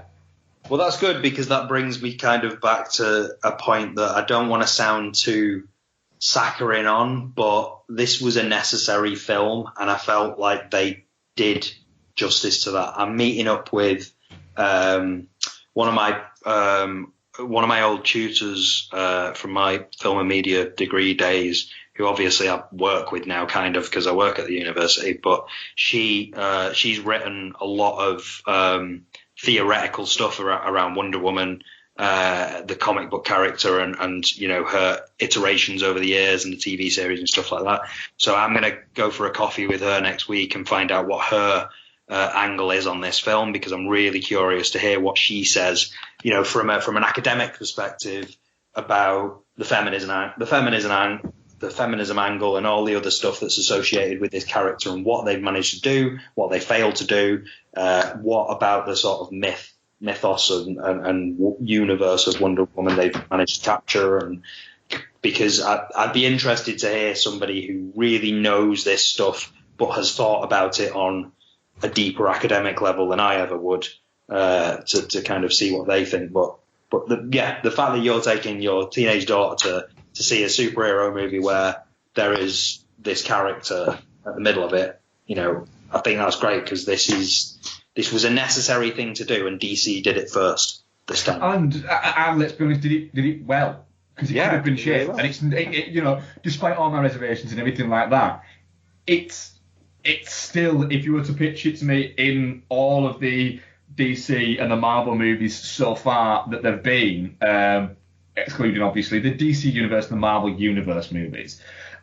it'd sit middle to upper, certainly, without question. Yeah, same here. Okay, sorry, I just forgot I was running the show. I'm gonna actually. I should say, definitely not shit. 86% touching cloth, 14%. Very good. Cool. No minge-faced joy assassins out there. Good to know. I'm going to go for a wee. Do it. And then we're going to talk about some Triple X. Yeah, I'm going to go and grab another beer, actually. Nice. Oh.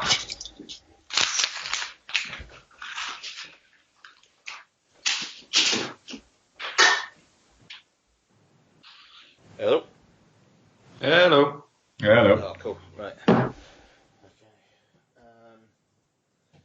Right. Okay, so let's do some what we watched, and I know Noel and I watched a particular film this week, which I've been very keen on.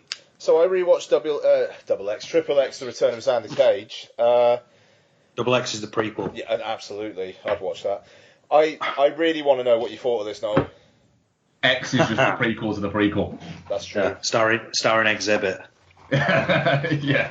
Where instead of it's not really that much goes on. He just pivots up some cars. He just gives it to you. Yeah. That was Jesus, wasn't it? Oh yeah. No, but X can give it to you. In fact, isn't it? It's that kind of. I don't know. I've not seen the first two Triple X movies. I don't think. Oh man, fucking seriously, the first Triple X is fun. It is kind of horrible, but it's fun. It's not aged well, has it, Ian? Oh no. Didn't you cover them both on this recently? Yeah. We did, yeah. Yeah. Because I remember hearing that and thinking, oh yeah, I should probably watch these before the new one comes out, and then I never did, and I think that's probably why I was less bothered about seeing this at first. But I kind of figured it's probably not going to be one of the. And you know what? There's going to be a lot of comparisons with the Fast and Furious for me, for obvious reasons. But the Fast and the Furious is a franchise that I came to late. So I came to the Fast and Furious on 4, having not seen 1, 2, and 3, and having kind of just thought of them in a certain way. And then I went to review Fast and Furious 4. Sorry, not to review, but to watch at a press screen in Fast and Furious 4, and absolutely adored it, and went back and watched the originals. So this is similar for me, like just going into this franchise on the third entry, where the budget's bigger and it's a bit far removed from what the franchise has been up until now. I really enjoyed it. I definitely really, really enjoyed it. I think I enjoyed the first half of it more than the second half, especially the opening sort of sequence where you sort of see him escaping through the jungle just to sort of give cable TV to the locals. That's brilliant. And just the way I think the moment that you sort of the moment I sort of realised, the moment I sort of settled, because again this was a train watch for me. I was on the train up to Birmingham to see the in-laws. So the moment that I sort of settled with this film is the moment where he's skiing through the jungle, and he does this giant jump, and he does this like, I don't know if it's a 360 or a 720. He spins around in the air a few times before he lands. So I saw that and I thought, why would you do that? Like, there's nobody there. Like, there's nobody there to impress. Like, why do that? You're trying to escape. Don't fuck about doing things like that. But that's the moment that you sort of go, I'm watching that kind of movie, am I? Point that, actually. So I sort of settled into my seat then and opened a beer and went, yeah, fucking come on then, let's have a bit more of this. So no, I really enjoyed it. I enjoyed it on the same level as I would a Fast and Furious movie.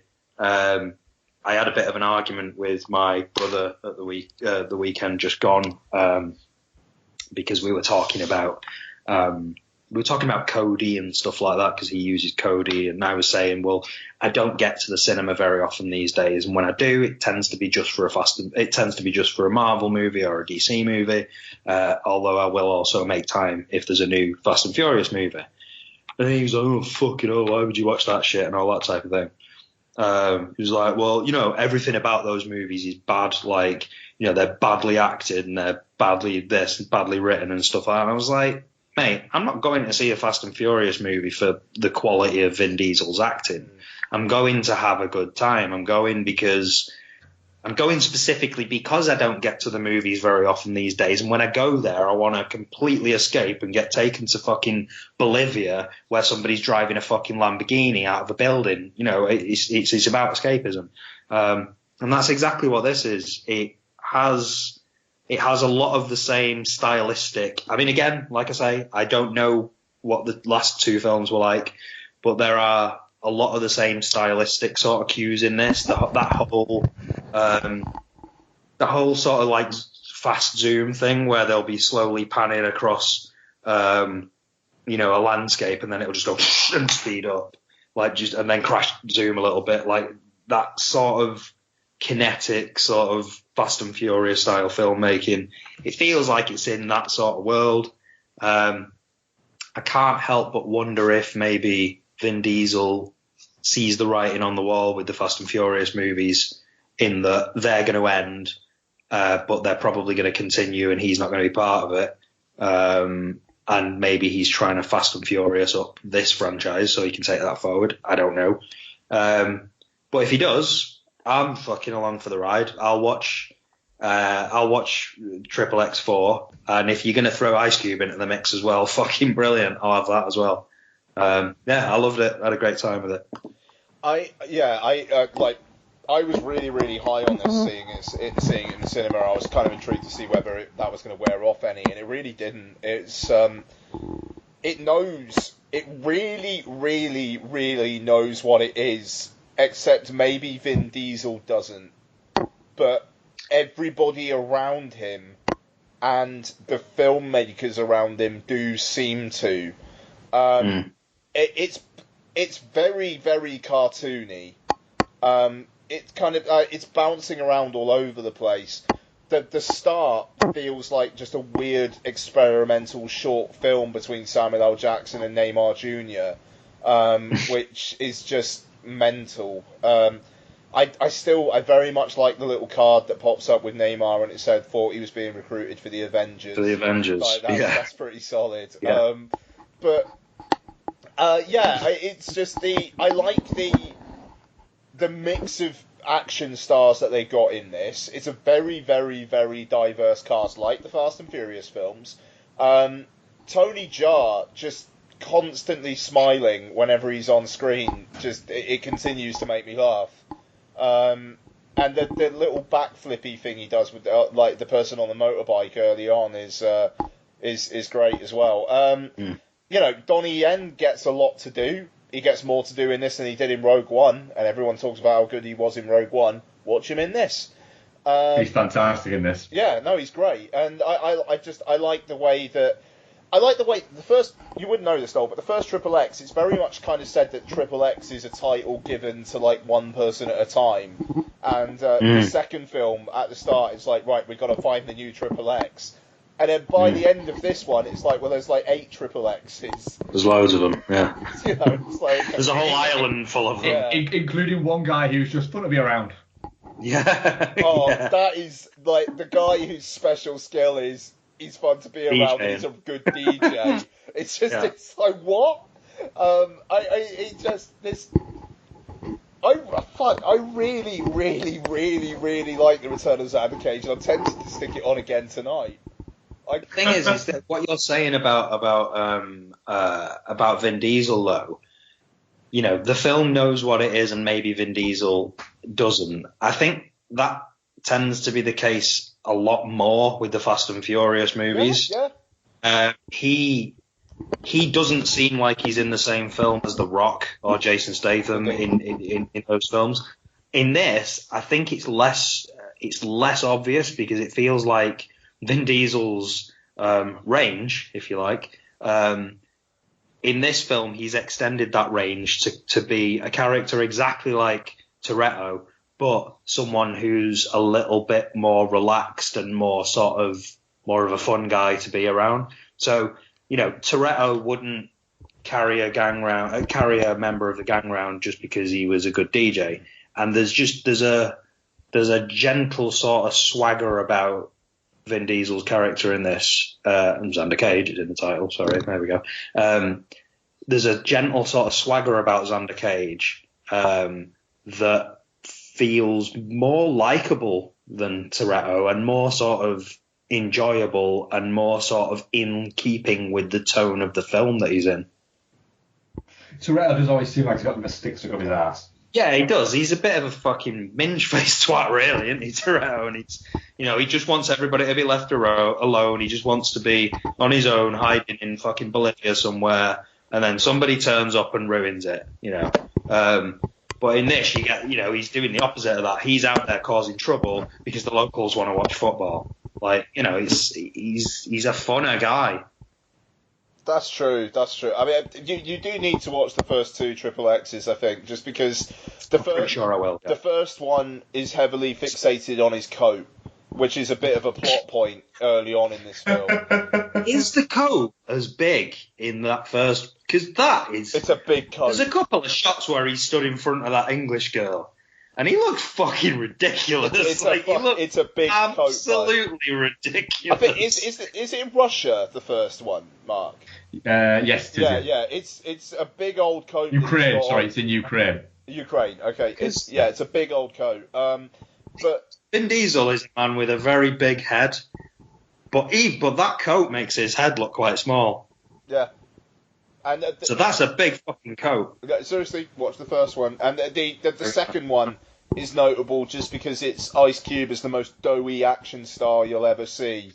Yes. Like it's hilarious how that man has never seen a fucking gym, and if he has, it's from the coffee shop eating a fucking donut across the road from it. And he's never seen a Wendy's he didn't stop at. No, he hasn't. But yeah, Return of Xander Cage. If anyone listening to it, this hasn't watched it yet, do yourself a favour. If you listen to this show, you'll like it at the very least. Yeah. So what else have we been watching, guys? Has anyone got anything? I rewatched Face Off. Nice. Yeah. It's the thing is, I remember enjoying when it first came out, but thinking it was a little bit daft, and then watching it about 10 years ago and thinking it had aged horribly, to watching it now going, this is a fucking weird movie. This was a big movie at the time, starring 2 of the biggest actors of the time. And it quite literally is a film where one of them dies, and so they have a face transplant from one to the other, and a little fucking microchip. Remember microchips in movies? They were great, weren't they? It's installed on one of their larynx to make it sound like the other guy. It's Travolta being so Travolta, and Nick Cage now being what we didn't know was Nick Cage at the time, but now we look back at it and go, oh yeah, that's Nick Cage right there. it's 2 and a bit hours long. Oh yes, that's a long old film, man. 2 hours 20. Yeah, fucking hell. I'd almost say it's worth going back to watch just for how fucking nuts it is, but it's kind of not. The thing is, it feels. Is it John Woo? It's John Woo. Isn't it? John Woo, yeah. Yeah. My God, there's so many doves. Yeah. So many doves for no reason. They're at a freaking funeral in a church, and there's so many doves. But it was made at a time where people like you or I would have watched it and thought that it was fucking... No, it was made at a time where people like you or I would have watched it and enjoyed it and forgiven all the stupid, corny bits because we would have been like, well, yeah, it's John Woo, innit? That's his style. It's John Woo's style. That's just his style. But you can go back and look at it now, and I'm thinking particularly of the last scene, the bit where... Because, let's face it, no pun intended, I don't know if you agree with me or not, but the swapping out, like the way this film is bookended with those two characters and the way they swap in the middle and then return, one of them returns at the end the other way around, it doesn't work, I don't think. Like when John Travolta is back who he's supposed to be at the end, I don't think it works. It doesn't. Do you know what I mean? Yeah, but couple that with the fact that he's married to a really weird woman, and that last scene is so soft focus and corny, and John Travolta's smile and that fucking weird face stroking thing. The face stroking thing is so icky. It's fucking weird, man. It is, yeah. It is fucking weird. But it's also got a shootout played to Somewhere Over the Rainbow. That's right. Oh, God, yeah. Yeah, which is just fucking maddening. Which includes a scene of Gina Gershon and fucking Nick Cassavetes just fucking machine gunning people to Somewhere Over the Rainbow. Is this fucker on Netflix? Yeah. Yeah, I might have to rewatch this week. I think, wait, was it on Netflix I watched, or was it on Sky? I can't remember. I had a copy of it. I had a copy of it on VHS that I believe I might have got from. Do you remember Britannia Home Video? Oh, yes. Britannia Home Video. They send you a video and charge you $16.99 for it. That's it. Yeah.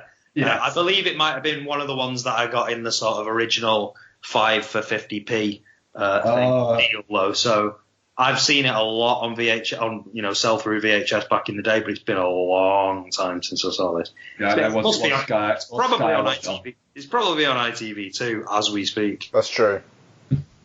It is a very ITV2 movie. Yeah. So yeah, that's literally all I watched this week. That, and I watched the Tracy Morgan stand-up comedy thing that's on Netflix. Oh, okay. How's that?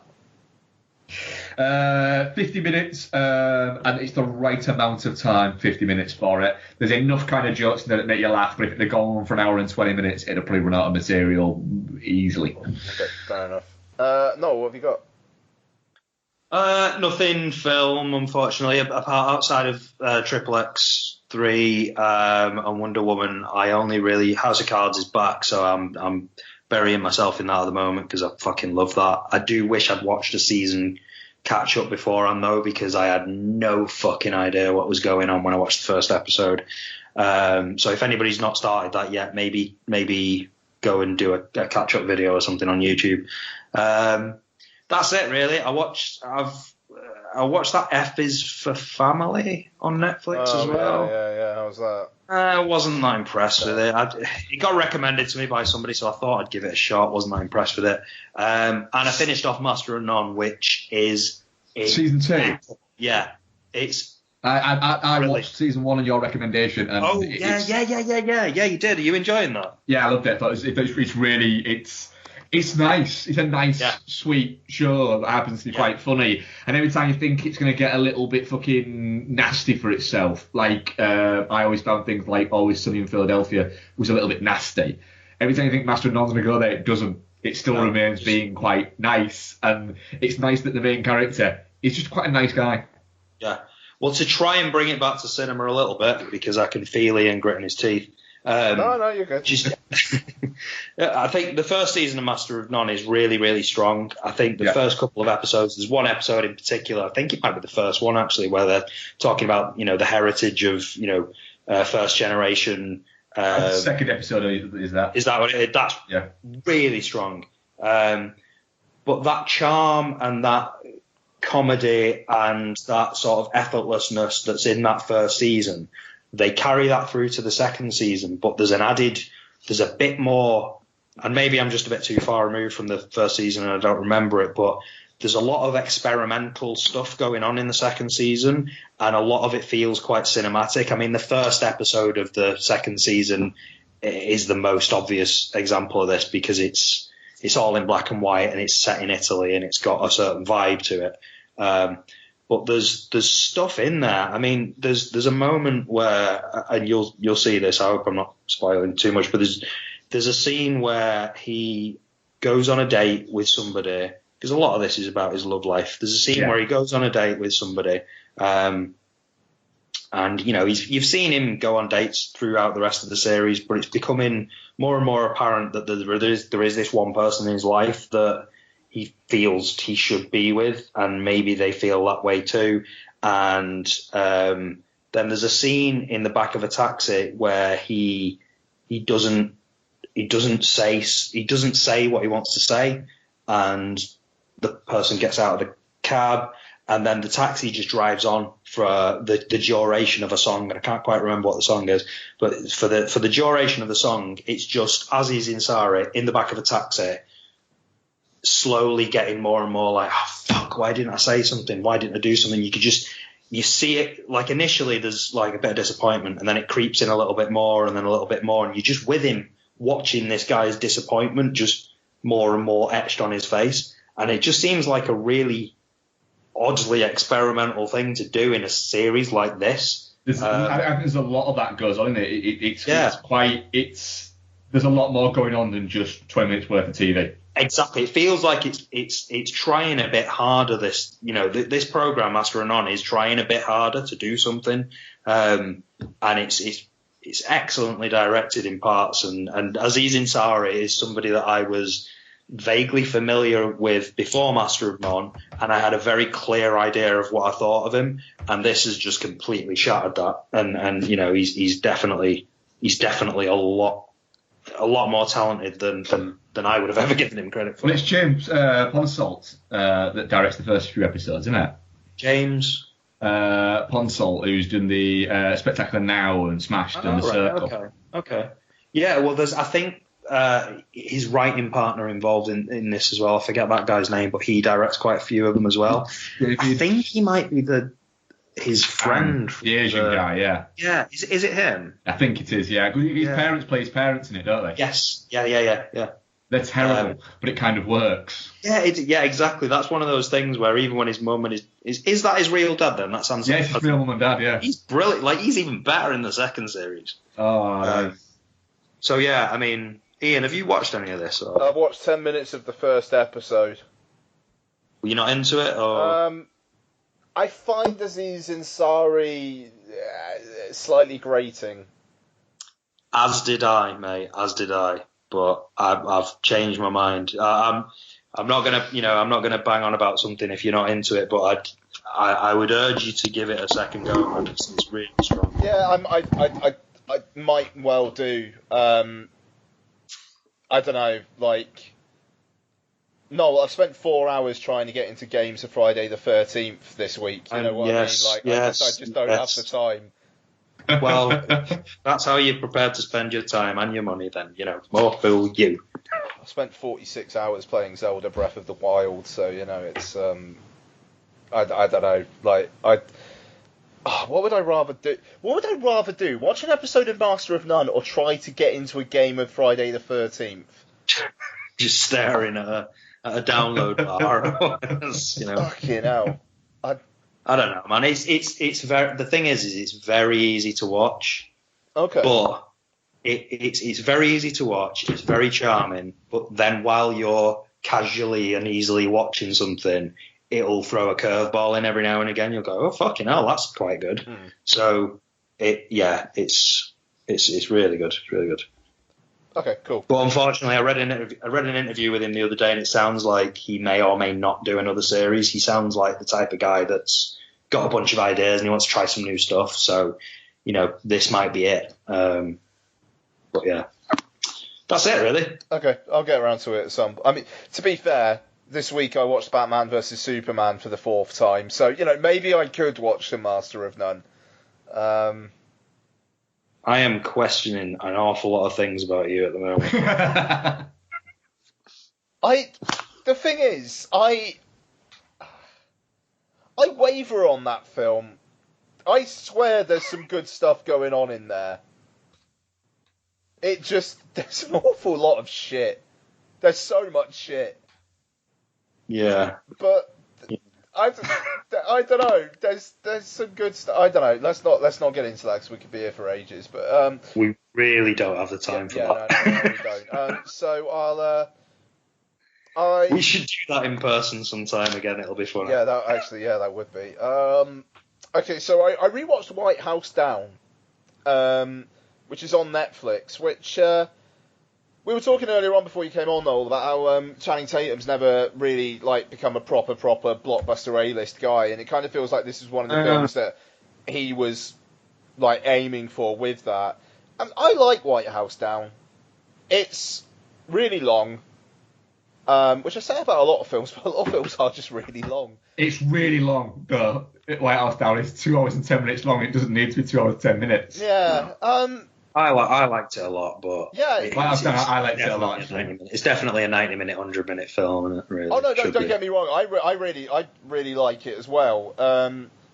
It's weird because it's Roland Emmerich doing his sprawling kind of loads of different characters thing, except it's in a relatively confined setting, and it doesn't there's a disconnect there. I think it kind of feels like if it was just focused on a few characters, it would be shorter as a result. But instead, you've got Maggie Gyllenhaal having arguments with fucking Lance Reddick and Richard Jenkins, secret bad guy, and then there's the tour guide with Channing Tatum's kid as well, and then you've got Channing Tatum and Jamie Foxx, and you've got James Woods and Jason Clarke arguing with each other, and it's all there's just too much going on. But the action's pretty great. They really fuck up the White House and its grounds. It's pretty spectacular how badly they fuck up the White House in this film. I mean, yeah, this is it. Roland Emmerich, he did Independence Day, obviously, but just the wanton destruction in multiple parts of its grounds throughout the runtime is pretty great. Frankly, it's good, solid cinematic popcorn destruction. And yeah, a 3.5 out of 5. It's a 3 out of 5 feels like too mild. I recommend. I think 4 out of 5 is maybe overstating the case a little bit too much. But 3.5, yeah, for sure. And lastly, for me, Mark talked about this last week, but I also watched Boiler Room. Oh yeah. Which have you seen this now? I have. I loved Boiler Room. Yeah, it's been a long time, but I remember really liking that film. The New Line Cinema logo is one of the worst opening logos I've ever seen for a film ever. Because it's the New Line Cinema, let me see if I can just pull it up on my phone, so it'll be right at the start of the film, and did I delete it? Okay, hang on.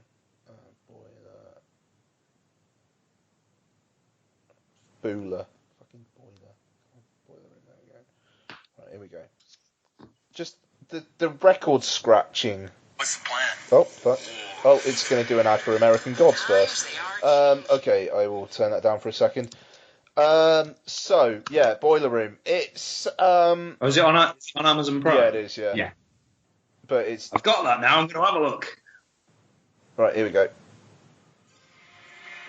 And now you can do the Warner Films intro. Right, okay, here we go. Right. For fuck's sake, come on. Right, here we go. Oh. Oh no.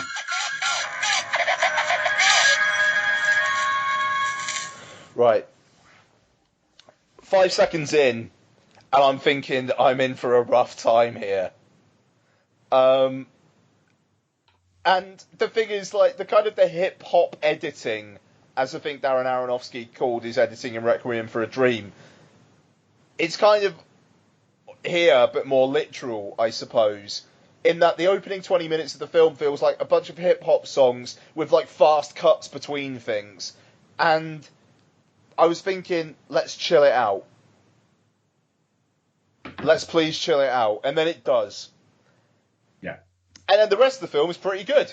You know, it's Giovanni Ribisi and Nia Long is an odd relationship. Yeah. Especially considering the fact that by the end of the film it kind of doesn't really go anywhere, and it kind of feels more like it's there for a plot point. Because like they need a way in to him, and they're going to do it through her. Because by the end, they basically kind of like almost sworn off each other, and you know, so yeah.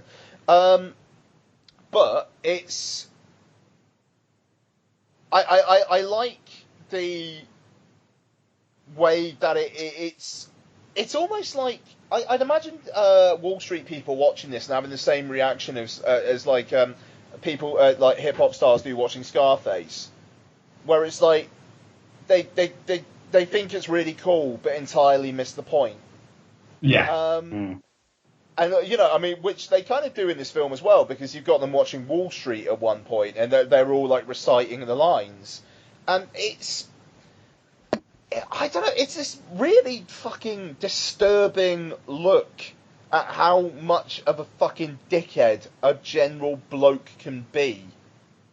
And it just, like, the scene, the scenes at the start of them all piling into this hotel and just, like, screaming and drinking and like, it's, like, just male testosterone made flesh. Do you know what the working class equivalent of that is? Go on. I've been to those type of events with mobile phone salespeople when I was selling phones, and that's what it's like. And honestly, watching that back was going, yeah, that's exactly. It's like off the bus, straight in, just fucking. That it is exactly what it was like, down to the fucking terrible fucking suits and over the top ties. It just, yeah. I mean, it paints this fucking horrible bloody world, and it kind of makes you wallow in it. And I don't think this film ever intends for any of it to seem particularly cool, does it? I don't think it does. I don't think that's Ben Younger's point. No, yeah, I don't think it is, no. But yeah, it's just this kind of nightmarish thing, which, it's very striking. I mean, Ben Affleck coming in for like 3 separate scenes where it's basically he's in the same room. He's going to start off nice, and by the end, he's going to be a complete cunt. And that's how he plays the course of his 3 scenes. And I quite enjoyed that. And Giovanni Ribisi, where's that guy gone? He's been doing Sneaky Pete on Amazon, which apparently is actually really quite good. Yeah, he needs to come back to film, so I'll actually watch him and stuff. I nearly started watching that show, and it was purely because of that particular actor. I would, it's not a film. It's not. Yeah. I'd watch him. I'll watch him in anything. Yeah. Have you watched Sneaky Pete? No, I fully intend to though. I did download it, but now I've got Amazon Prime, so I will get around to it. Nice. Amazon Prime, man. Amazon Prime's good. It's just the interface. Is it? I was on your last show. You mentioned this, and I was nodding furiously because they really need to sort that fucking. They really need to sort that front end out. It's a fucking mess. But yeah. That fucking Inherent Vice is on there. Bloody hell. I might rewatch that. Good stuff on there. Yeah. But yeah, no, it's good as Boiler Room, apart from that opening 5 seconds. That's kind of all I really have to say at this point. This has been a long show. Fair play. I feel kind of drained. I don't know about you, Mark.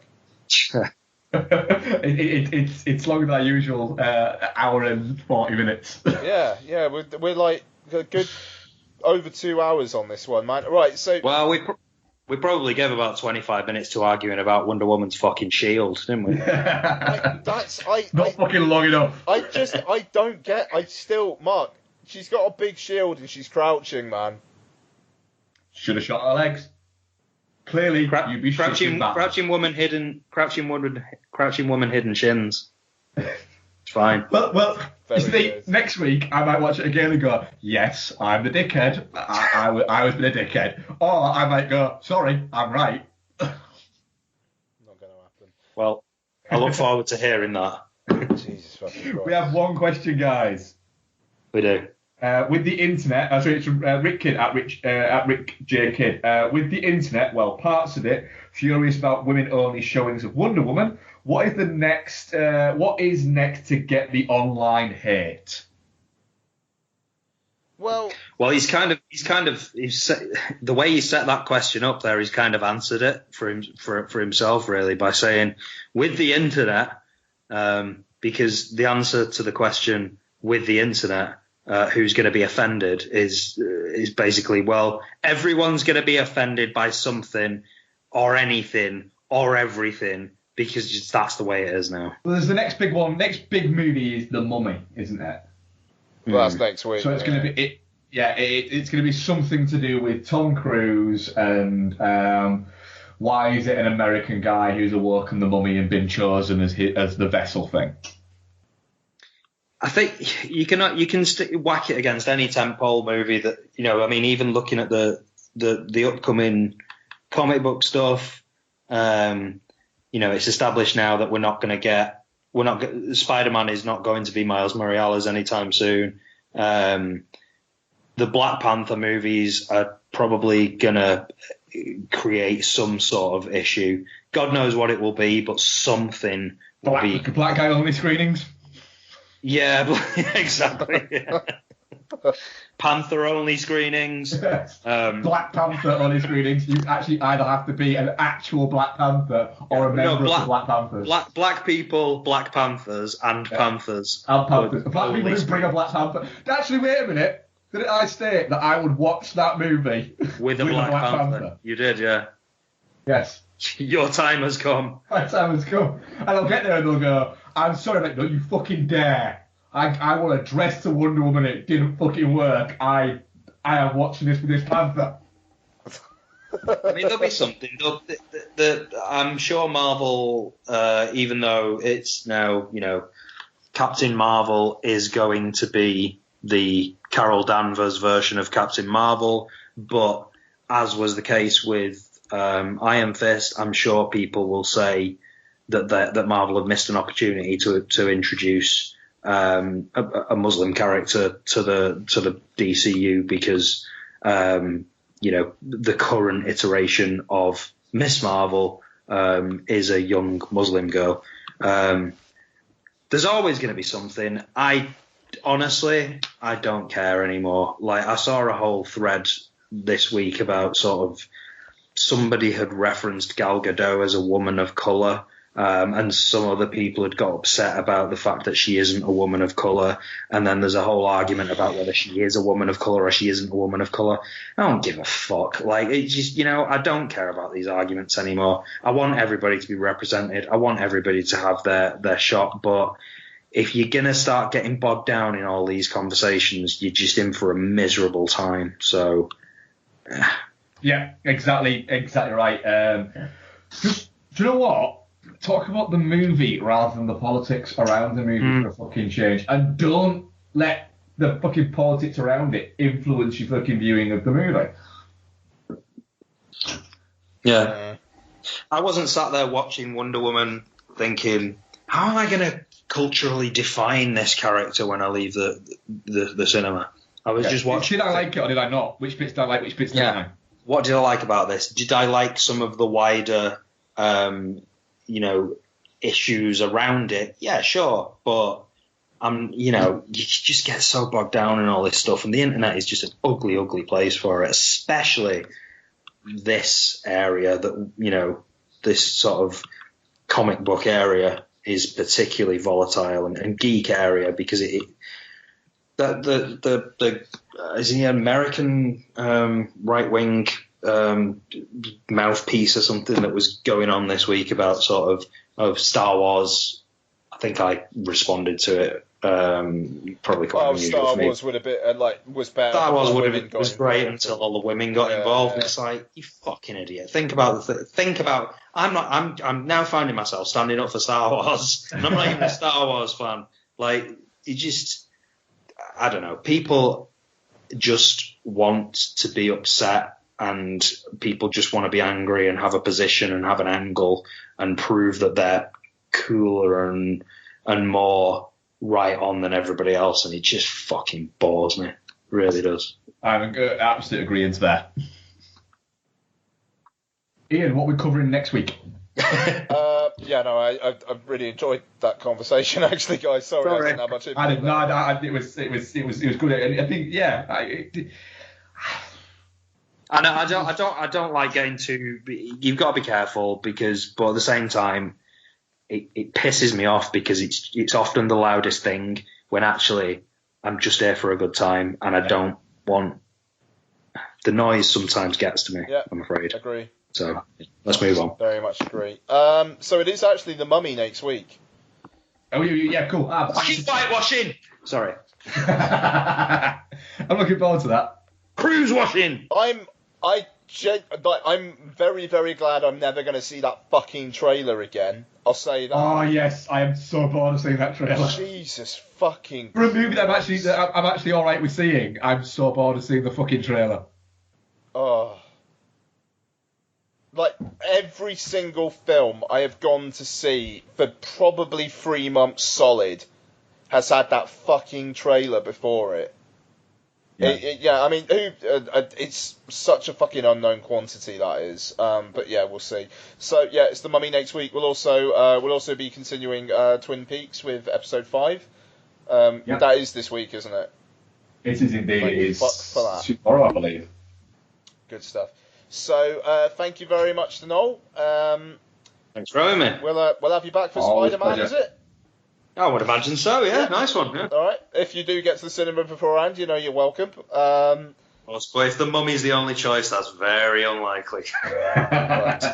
I have no interest in that film. That's fair. I mean, we'll see. Tom Cruise in a kind of slightly horror-y, kind of slightly thing. Gothic-y thing, yeah. You know, is that why you watched Legend the other week, then? Was it some sort of preparation for... Who watched Legend? Didn't you watch Legend the other week? I thought you were talking about Legend. Nah.